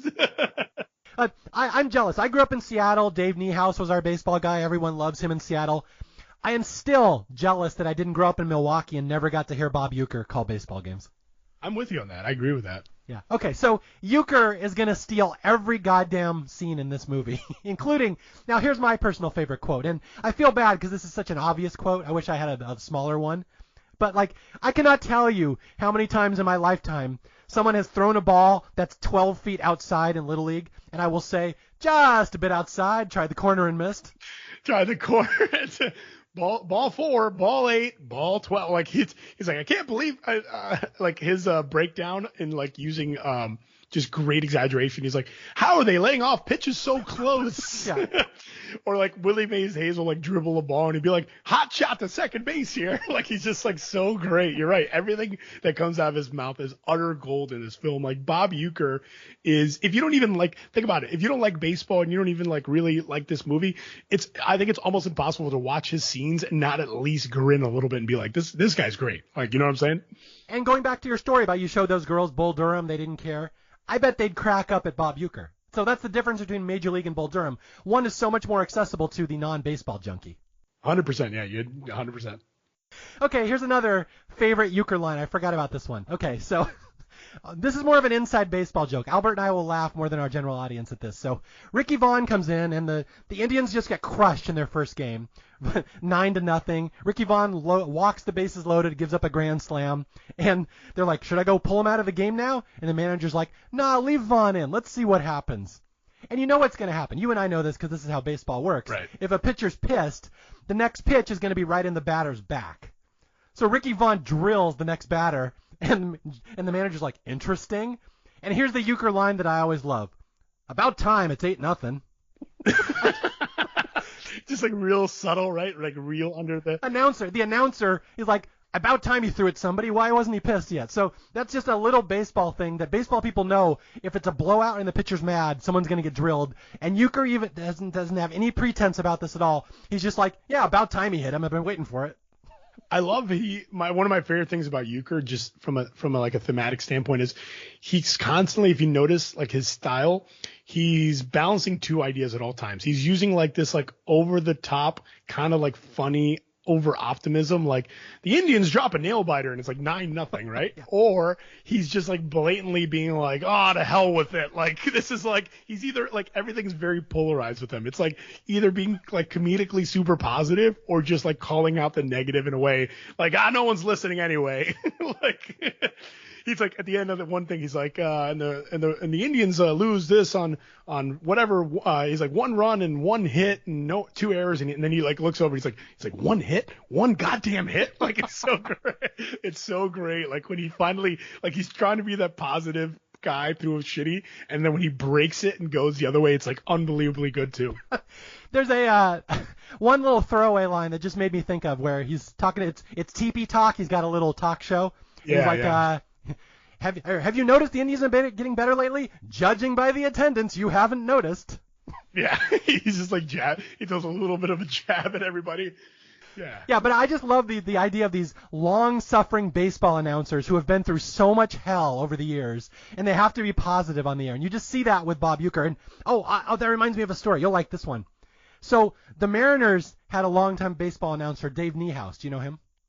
Yeah, Niehaus, beloved guy, just gentlemanly, grandfatherly. Everyone loved Dave Niehaus, the epitome of class and positivity. But there's one really famous clip someone recorded once of him just swearing, and it floats around on the dark web of Seattle Mariners message boards. And there's a reliever named J.J. Putz, and he came into the game once. Oh, I remember J.J. Putz. He was great. He was a closer for a little bit, yeah. He was, but this I think was before Putz was good, because Niehaus hears that Putz is coming in the game, and someone hit record because they knew Niehaus was going to go on a little rant. And it's the greatest clip. You got to find it someday. Niehaus is like, "Oh, great, they're going to bring in this big tall fucker so he can walk the whole fucking world." I love that. That's some straight up Bob Uecker shit right there. Yeah, exactly. So anyway, those are these longtime announcers. You know the rage is building up, and they just don't want to let it out.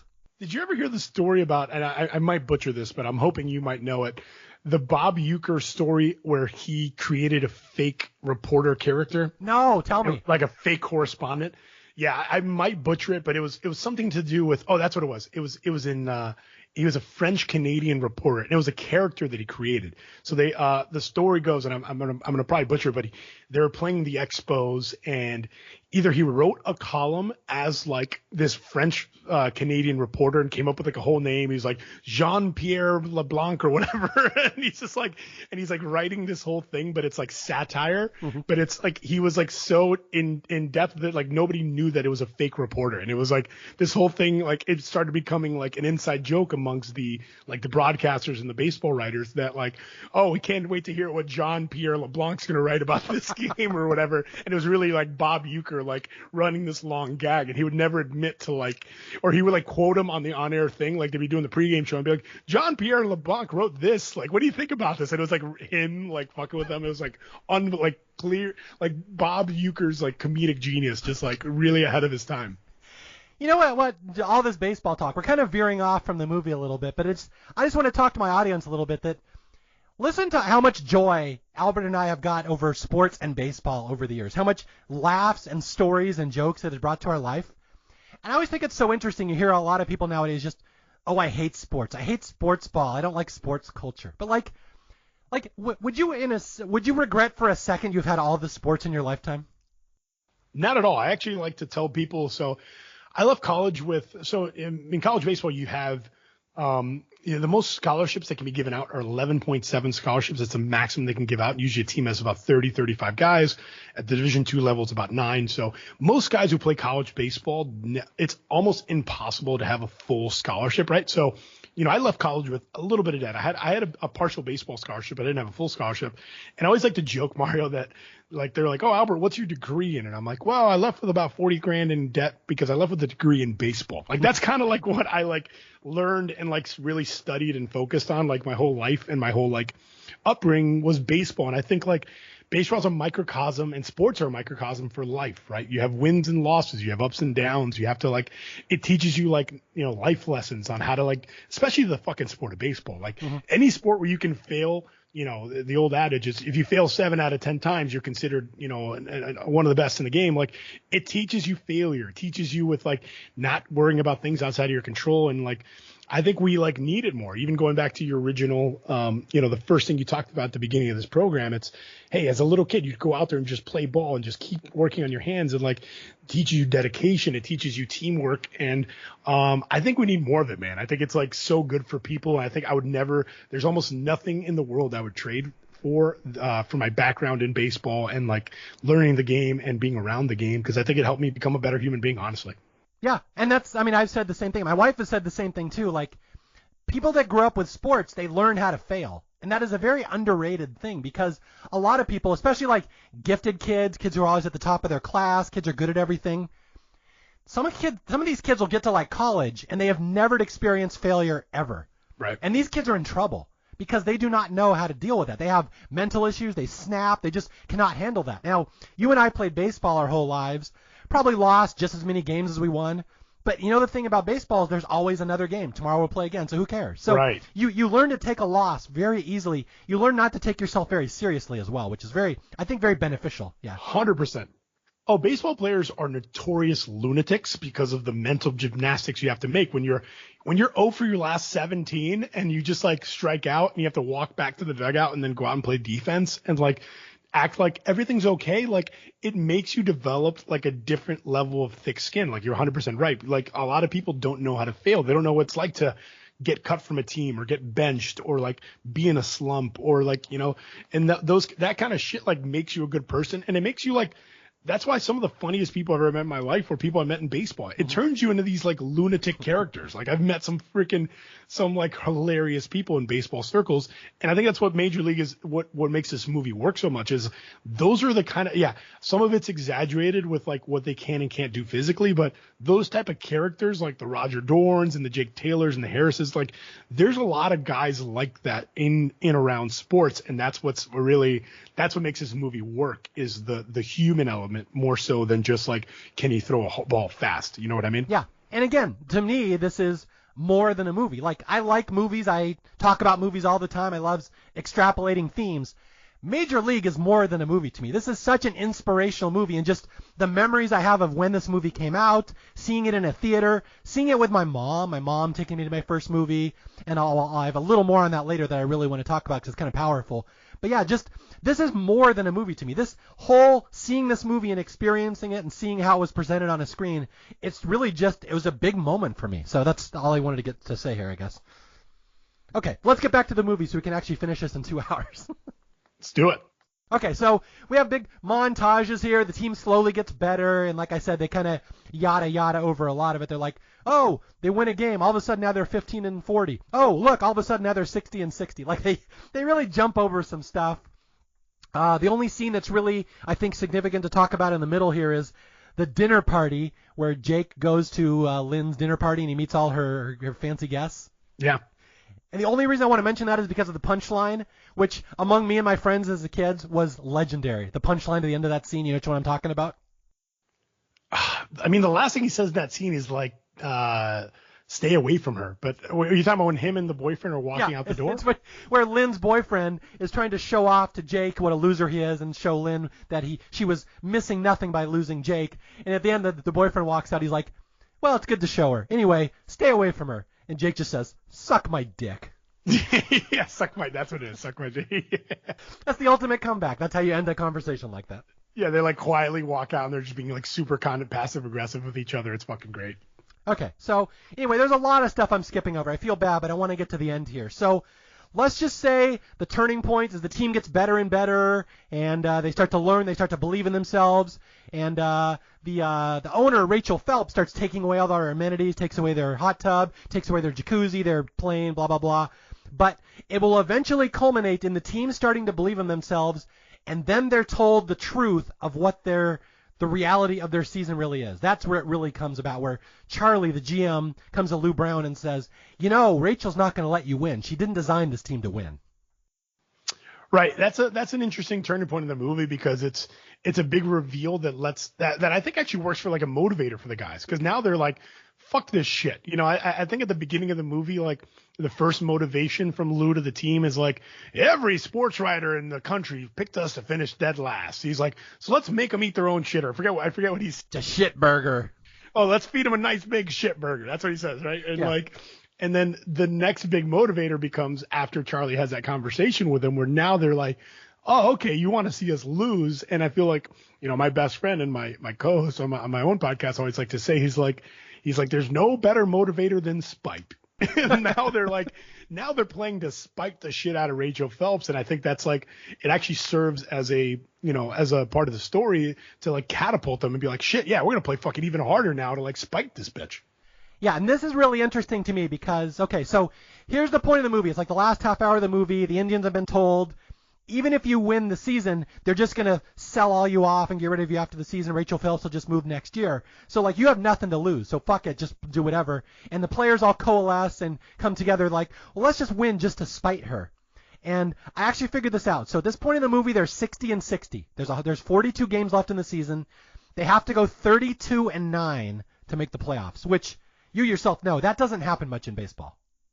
Right. Yeah, you're right, because Lou Brown tells him, he's like, the way I look at it, we need 92 wins, and that becomes like their goal. And it's hard to do that in Major League Baseball. It's hard to win, 3 out of 4 games, but that's kind of what they need to do for the remainder of the season. Yeah, but what's interesting to me is that I have lived through this before, and we talked about the 1995 Mariners. this is exactly what happened with the 95 Mariners. The last half hour of this movie is the 95 Mariners season, and it's almost chilling when I watch it how similar it is. I don't know if you probably don't know too much about that season. I actually do. I do remember. Didn't you guys play a one-game playoff with not a one-game playoff? Was it a wild card round or a wild card game against the Yankees? The Seattle gets to the end. They finish in a tie. There's a one-game playoff with the Angels. We have to win the one-game playoff, and there's a very famous moment in the playoff against the Yankees where we bring in our star Wild pitcher in relief to music in extra innings, which is exactly like Wild Thing.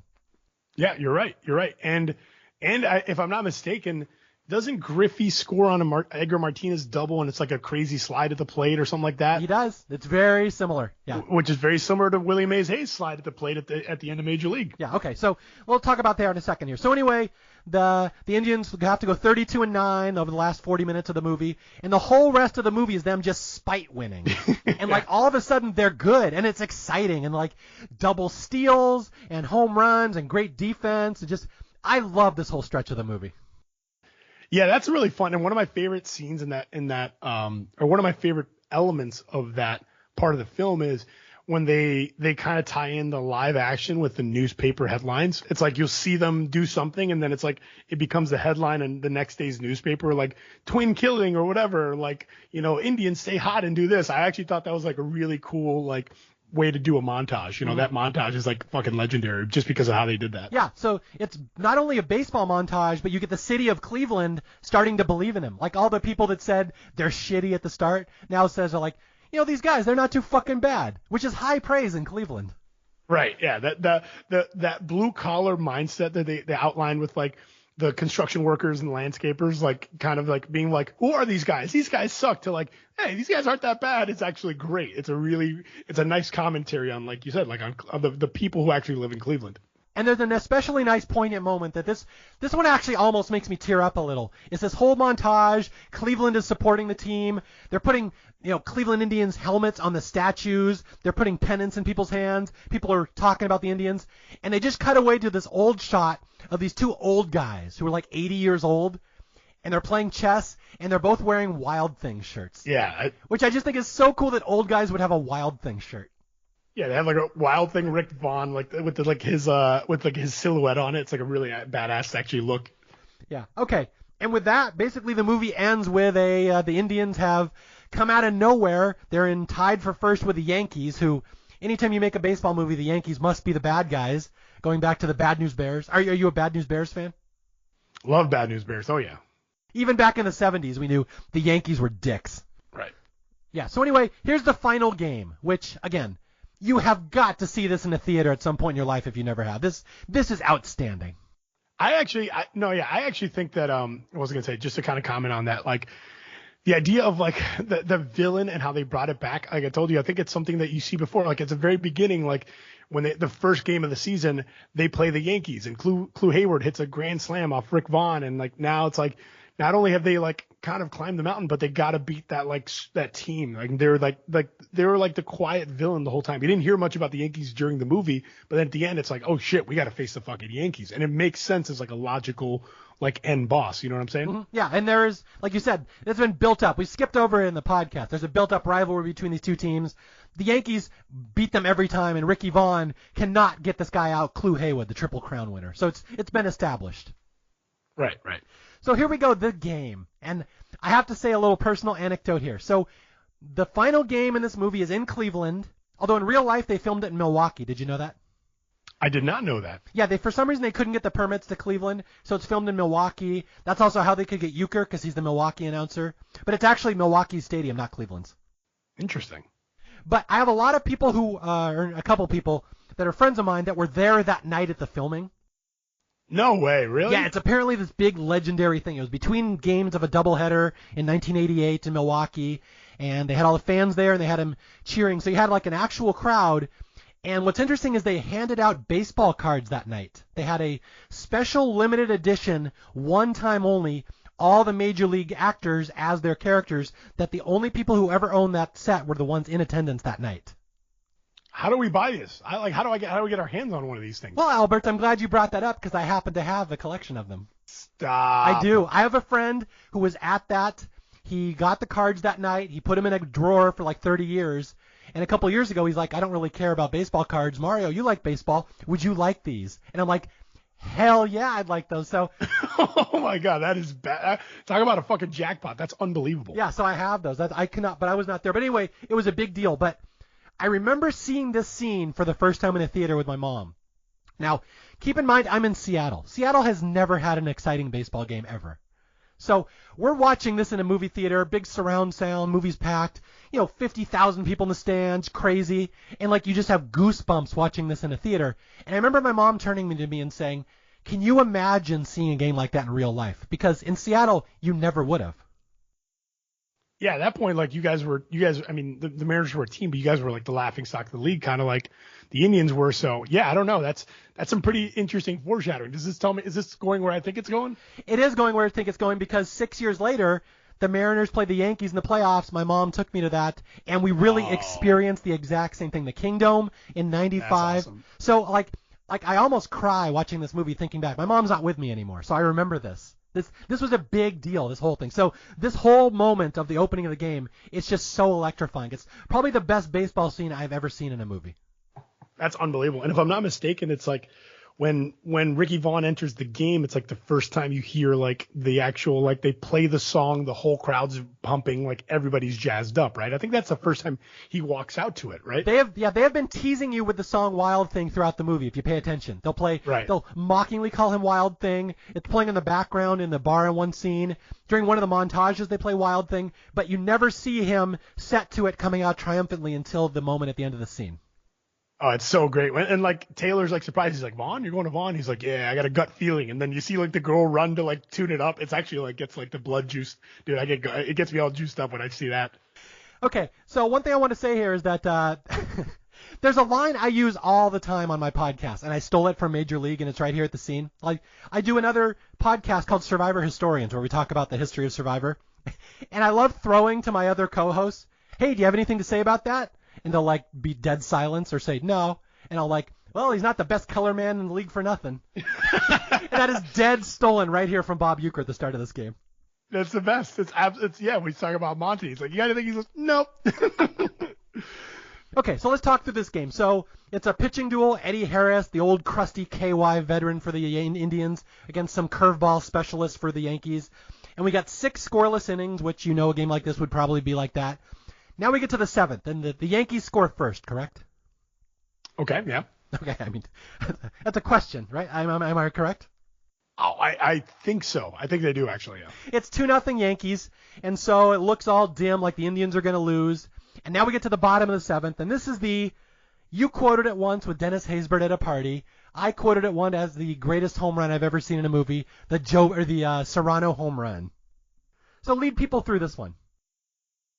Yeah, this is like, I think the whole movie, they're kind of building up Serrano's like this like kind of dark character who has like these really like weird rituals. The whole time you see him in the locker room, and he's like, he's got the rum for Jobu. He's got their cigar. He's like, he's doing all these like weird rituals. Like Eddie Harris is like, Harris is all mad about it. And then the whole film, like he's putting he's like, Jobu's going to help me. He's like, I have this problem. It's a mental block. Let's not talk about it.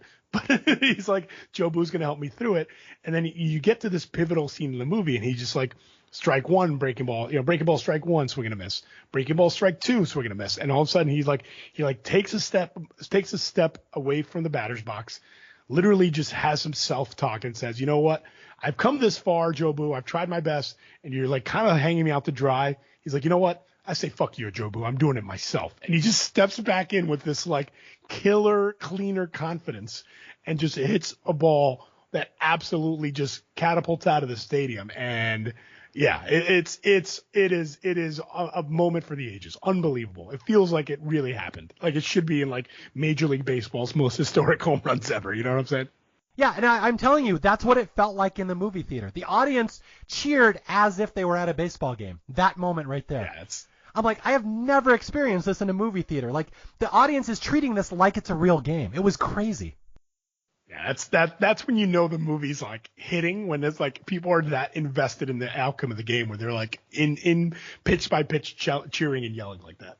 And I know that has to hurt for you watching that scene, the kid who was a great hitter but could never hit a curveball. So you see Serrano has his one moment, and you're like, why couldn't I have the Albert moment? Why didn't I have... No. Actually, Mario, I'll stop you there. It's the opposite for me. I actually looked like it was, because I can relate through him. I'm living vicariously through Pedro Serrano. I've never been able to hit a curveball like that. So when he did it, I was like, oh my God, Eureka, like we have a chance. Like I was like, we are similar in some way, even though we're not similar, but we are similar in some way. And he did it. That means maybe I could do it one day. It was like some fucking motivational shit. You know what I'm saying? It was great. So to this day, you still think you hit that home run?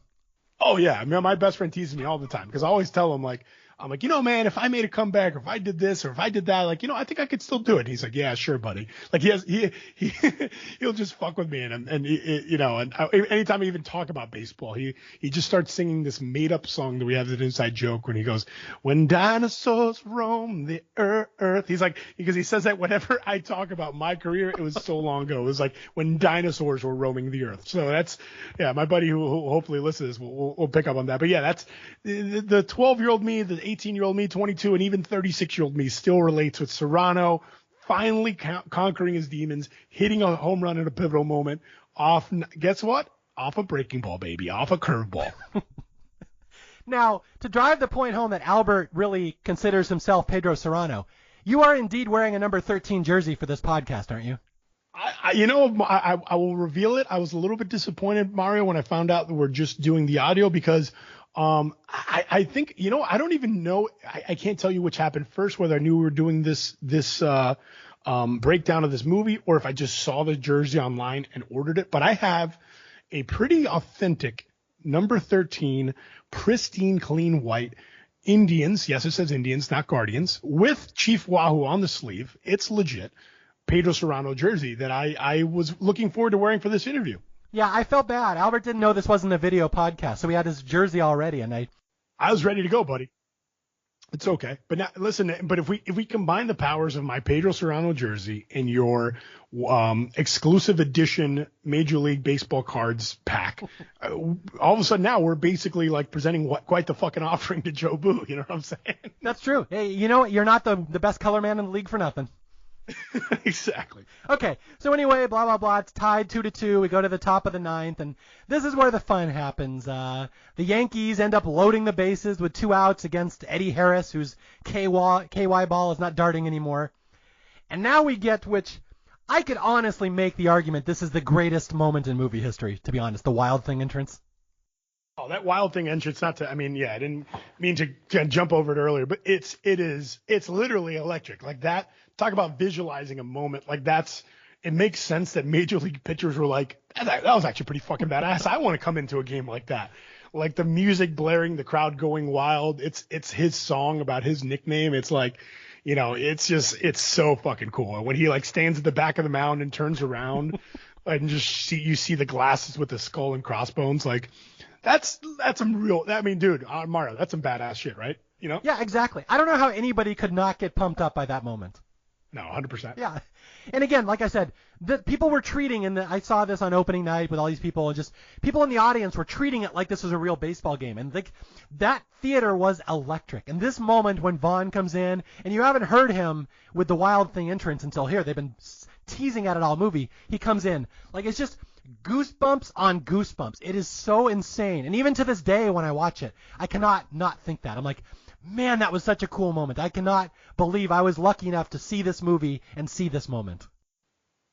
Yeah, it's every baseball player's dream to come in a big moment, and the crowd is like literally chanting your name and everybody's amped up, and it's like, here we go. It's go time. The ball's in your hand. Like what a setup for this scene, right? It's crazy. And here's the story I was kind of saving for earlier, and a baseball person will appreciate this. So in 1995, the Mariners made the playoffs for the first time. We're playing the Yankees. It's a big deal. Seattle has never been in the playoffs. We have no business being in the postseason. We're just lucky to be there. We end up in this Game 5 with the Yankees, who have Don Mattingly, Bernie Williams, Mariano Rivera. They're a better team than us. And it comes down to that last inning, the ninth, I think the 10th or 9th, I forget. But there's a moment in that game that I will always say is the greatest baseball moment I will ever see in person. And that was when the Yankees had runners on in the extra innings. They were about to take the lead. And Seattle, out of nowhere, brings in Randy Johnson to pitch in relief.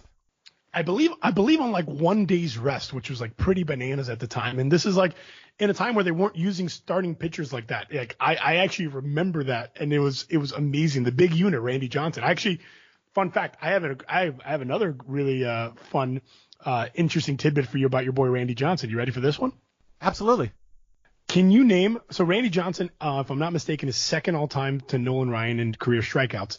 Can you name his first career strikeout victim? I actually just looked that up on Wikipedia right before, so I'm going to spoil your thunder. You can say who it is.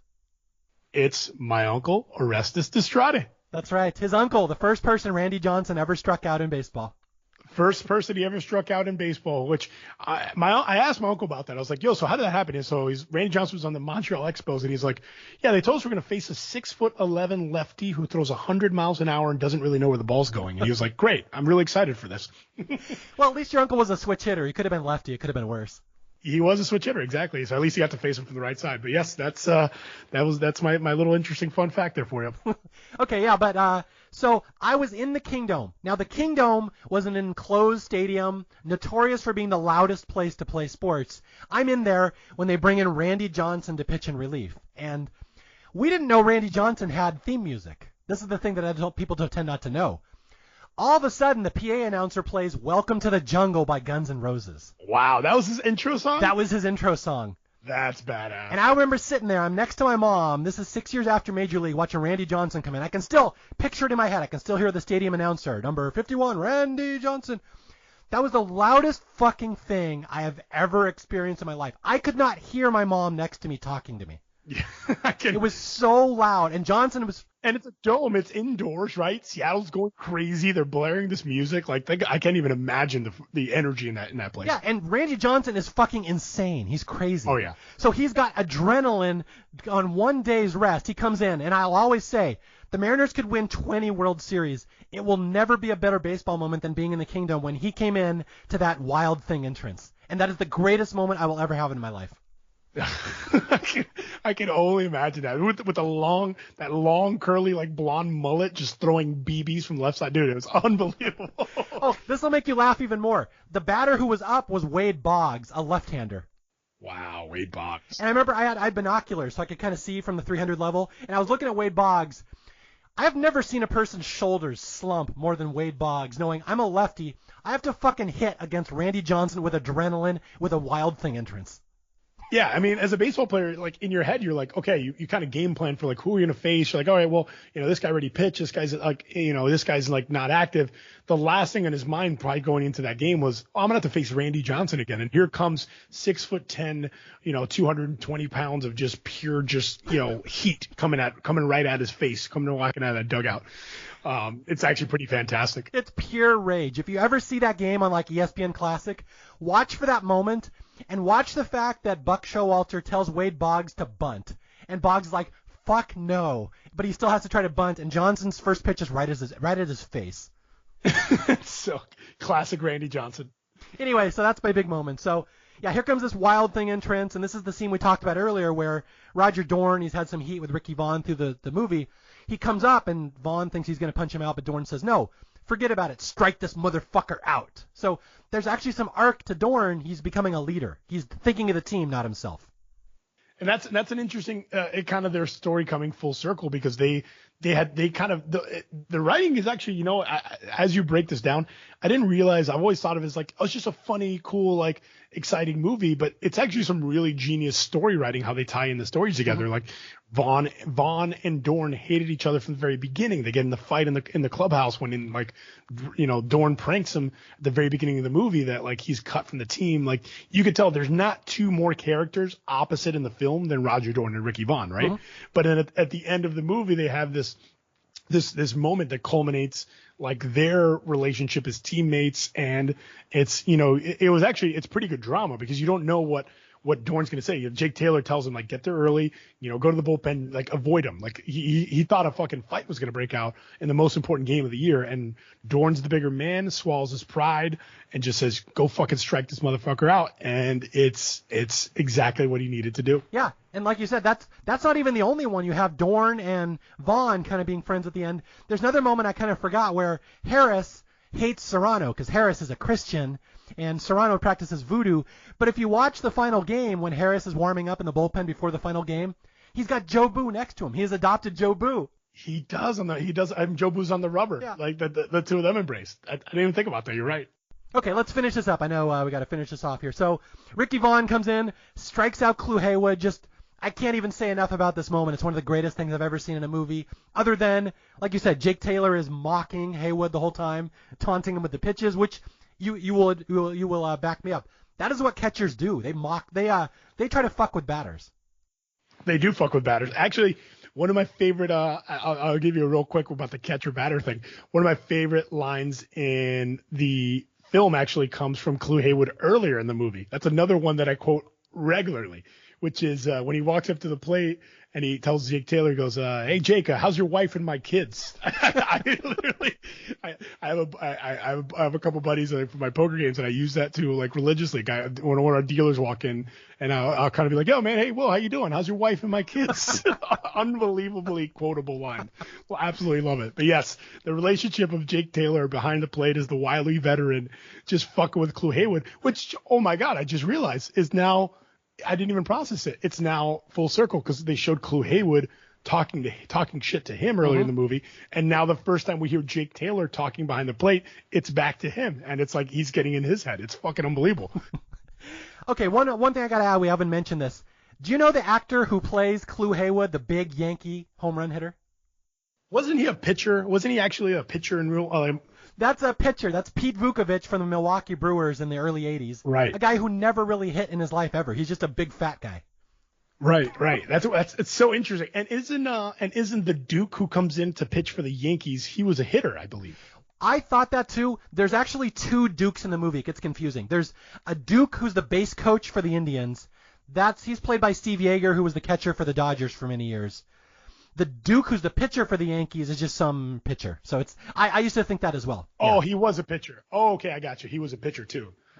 Another great Bob Uecker line, by the way, too, where he goes, he once threw at his kid in a father-son game. Yeah, that sounds like a total ad lib. That's a Bob Uecker line. That's a classic Bob Uecker line for sure. Yeah, so with that, we have Ricky Vaughn comes in, strikes out Clu Haywood. Although, again, like I pointed out, that last pitch being 101. That the significance of that would be lost now because every pitcher throws 100 miles an hour nowadays practically. But I remember there was a gasp in the theater at the time because that actually would have broken the major league record because Nolan Ryan, I think, was never clocked at 101. So I just wanted to point that out. Yeah, that's before, really the game had changed and evolved velocity wise, like 101 miles an hour. By the way, you told me you'd never seen 85. Like, I don't think people who haven't played baseball understand how hard a baseball or how fast it is. Like, dude, the difference between 90 to 95 is absurd. Like, I've seen 90, I've seen 95. I've never seen close to 100. I can't imagine I would even be able to see it. That's lightning, literally lightning. One of my favorite things to do is that we used to go to the Santa Cruz down here in California, the Santa Cruz Beach Boardwalk. They have these U-pitch machines where you go in there and a radar gun and you can show off how fast you can throw. Yeah, those are fun. Yeah, and back in my peak, I would always just dust. I mean, I would always put on a show at those things. So I'd go up there and I'd just rear back and I'd get an audience around me because everyone wanted to watch me pitch. I only threw 73. So compare that to what actual major leaguers are throwing. As a lay person to throw in the low to mid 70s, that's actually pretty good for like just a guy in a random place throwing. Like, that's pretty decent velocity, seriously. But it's very humbling when you realize that you get up to the majors and Jamie Moyer is throwing 80 mile an hour slop balls and that's still faster than me. Right. Exactly. Pitchers changeups nowadays are in the mid 80s. It's ridiculous. Okay, so final scene that's tied. I always forget the game is tied 2-2 going in the bottom of the ninth. And this is where the Indians are going to win it. They get 2 quick outs. And then Willie Mays Hayes chops a little single up the middle, beats it out as he does. And you know he's going to steal. And this is really, I'll kind of set the tone for you if you want to kind of give the ending away here. Yeah, I mean, Willie Mays is going to go. He, like, again, another part of his story coming full circle. His first time on base was against the Yankees early in the year, and he kind of gets duped at looking down and gets picked off at first base. And you're like, finally, he's going to get to use this unbelievable speed. And it's like, nope, rug pulled out from right under you, right, Willie Mays Hayes? But now, again, here he is at first base as a critical run in this game and, takes an opportunity where like everyone in the whole stadium knows he's got to go. And he does it. He uses his, that's the beauty of this last game is all these guys had this potential with also having these big downfalls, but every one of those guys gets an opportunity to use that super potential in a very big spot. Serrano gets to use his power. Rick Vaughn gets to use his fastball, and, Willie Mays Hayes in this spot gets to showcase that elite speed. And he steals second successfully, to set up the at bat for Jake Taylor. Yeah. And let's not overlook Dorn with his defense and his leadership. Dorn and defense and leadership. Exactly. You're right. Yeah.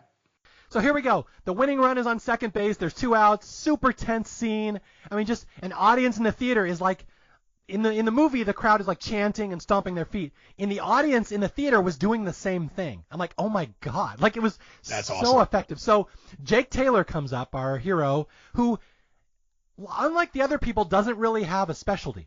Like, you'd argue there's nothing about him that was really stood out other than he's the leader. Right. And earlier in the movie, he has mimicked hitting a game-winning home run. That was a scene earlier in the movie. So you think Jake will probably hit a home run to win the game. But what I love about the movie is that's not what he does at all. Jake is just going to do something ridiculous and trick everybody. Right. And I love the little, like, that scene between Jake and Lou Brown where he, like, basically calls in his own sign. He's like, he starts giving the sign to Lou Brown, and Lou Brown's like, that's genius. He's just like, I love that. And like, you see like the wheels. Actually, I would disagree. I think Jake's superpower is his like wisdom, right? It's like his like veteran wherewithal where he's just like, my body may have diminished and I don't have the physical tools of a Rick Vaughn or Willie Hayes or Pedro Serrano, but his brain and his like savvy is his thing, and he gets to use his savvy. Think about it, like that was his superpower. Was he's been around the block and he can see the situations, and I think he uses his skill in the best way he can. Okay, now I got to talk about the significance of this scene. We'll try to end strong here. So what Jake does, if you're not a baseball fan, you probably wouldn't get the significance of this, but we have a runner on second. Any base hit will score that run. And so basically what Jake does is he takes his finger and he points to left center field, the bleachers. Now, baseball people know what that means. That is a historic reference to Babe Ruth back in the 1930s, famously called his shot. The legend says he pointed to the bleachers, he hit a home run right there. He's basically being super cocky, which, again, non-fans wouldn't know that. Obviously, you knew that, right? You know that the called shot. Oh, yeah. Yeah, so Jake says, I'm going to call it, which is a big no-no. You do not do that in baseball. You don't try to show up the pitcher, right? Yeah, for sure. Especially not a situation like that. You're kind of just saying, like, fuck you, I'm about to take it deep. So what Jake is doing is really just trying to get the pitcher mad, and that's the significance here. And, of course, the first pitch comes in right at Jake's face. The pitcher's like, fuck you, don't call your shot on me in the playoffs, you dumbass. And so right. Jake gets up again and points to the bleachers again. And again, the whole point of this is he's just trying to piss off the pitcher and distract the infield from what he's going to do. Because there's not a person in that stadium, field, theater, anybody that thinks the slowest person on the face of the earth, Jake Taylor with bad knees, is going to bunt. It's actually a really genius play because they run like a bunt and run. So like Willie Mays Hayes takes off from second to like pull in the third baseman, and then he bunts the ball down the third base line. It's actually a really interesting way to do it. Yeah, explain to non-baseball fans why that's a big deal. Why is it significant that Jake would bunt, and where would the infield have been? Well, generally, when, like you said, in traditional baseball with a runner on second base, that they consider that a runner in scoring position, meaning a base hit to the outfield will generally score the runner from second, especially a guy like Willie Mays Hayes, whose calling card is speed. But Jake actually calls his own play where he basically puts Willie in motion, so Willie starts stealing, so he gets like a running start, and then when Jake puts the bunt down, all of a sudden there's some chaos in the infield where they're trying to field the bunt. They're thinking about the runner. They're also thinking about throwing Jake out at first, and it creates enough misdirection where now they try to make a play at first, and Willie hasn't stopped. He's not trying to get to third. He's trying to score. And we see in the climax coming as Willie starts circling third base and coming for home, and we see that there's going to be a play at the plate. Yeah, the significance to non-baseball people, infielders play back when slow runners are up because slow people do not bunt. So when there's a fast runner, you can bunt. The infielders will be in. With Jake, who has bad knees and is the slowest human being possible, the infielders are so far back that they would be nowhere near a bunt. So if Jake bunts it down the third baseline, they're fucked. And you can even see the third baseman's like, oh, shit. Because it's not something you would ever see. And it's such a clever way to end the movie because Jake beats out the bunt. I should point out thematically, Jake running for his life, trying to outrun his history, outrun his reputation. Oh, that's great. That's great. And he just beats it out at first, collapses and cries. He's battling his biggest demons is his bad knees, right? He's facing them. Yeah. Think of the themes that you've overlooked all the years in this movie. So crazy. Yeah, you're right. Okay, but anyway, Willie Mays Hayes comes around third, slides home. There's a play at home plate, and one of the greatest hook slides I've ever seen. I don't know how many times it took Wesley Snipes to be able to pull that off. Just beats the throw, and just like that, the rallying cry from Bob Uecker, the Indians win it, the Indians win it, oh my God, the Indians win it, and bedlam. Absolute bedlam, which is another callback in the movie, Mario. If you remember, when they do the American Express ad, it's always like never steal home without it. It ends with Willie Mays Hayes sliding in with the credit card, and the game ends with Willie Mays Hayes sliding into home. Think about it. It's so great. Yeah. Think of this. Albert and I are two of the biggest fans of this movie ever, and we're still discovering stuff about it we might not have thought of before. And I've seen this movie 100 times. I've seen it so many times, and like within this last rewatch and this conversation, I've just like the light bulbs are like, oh my God, how did I never think of that? It's so great. And that's what we do on Staff Picks. So I'm so happy I finally got you on as a guest. This has been a lot of fun, Mario. I honestly thank you for having me on. This has been an absolute blast for me, and I think you can tell we both like genuinely can like get giddy about this. Just talking about this movie, it's fucking so great, Yeah, absolutely, and I want to have you on again at some point just because I know we have a fun dynamic. I want to talk baseball again with you, but I know you got to go. So I know you have a podcast. I want you to plug that so people can know where to find you if they want to hear more from you.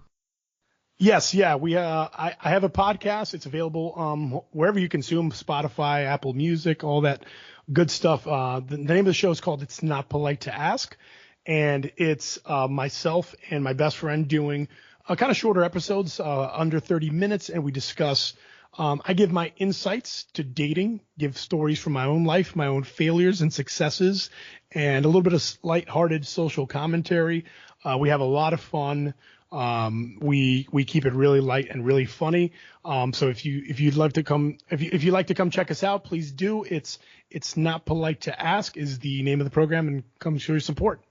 Yeah, and once again, Albert is a really great guy in real life. I've really enjoyed getting to know him the last couple months over private messages and stuff, and I'm really happy this finally worked out. And once again, thank you for stopping by. I hope you had fun. Will do, 100%, and look forward to coming back on in the future and discussing, doing a little bit more of the staff picks. Let's do it. And once again, my name is Mario Lanza. This is Staff Picks. If you do reach me, you can reach me at staffpickspodcast@gmail.com or on Twitter @MarioJLanza. Until next time, I'll be out there searching for more movies that deserve more love, and I'll find somebody interesting to come on and talk about them. I'll talk to you guys later. Bye. He slides! He is safe! The Indians win it! The Indians win it! Oh, my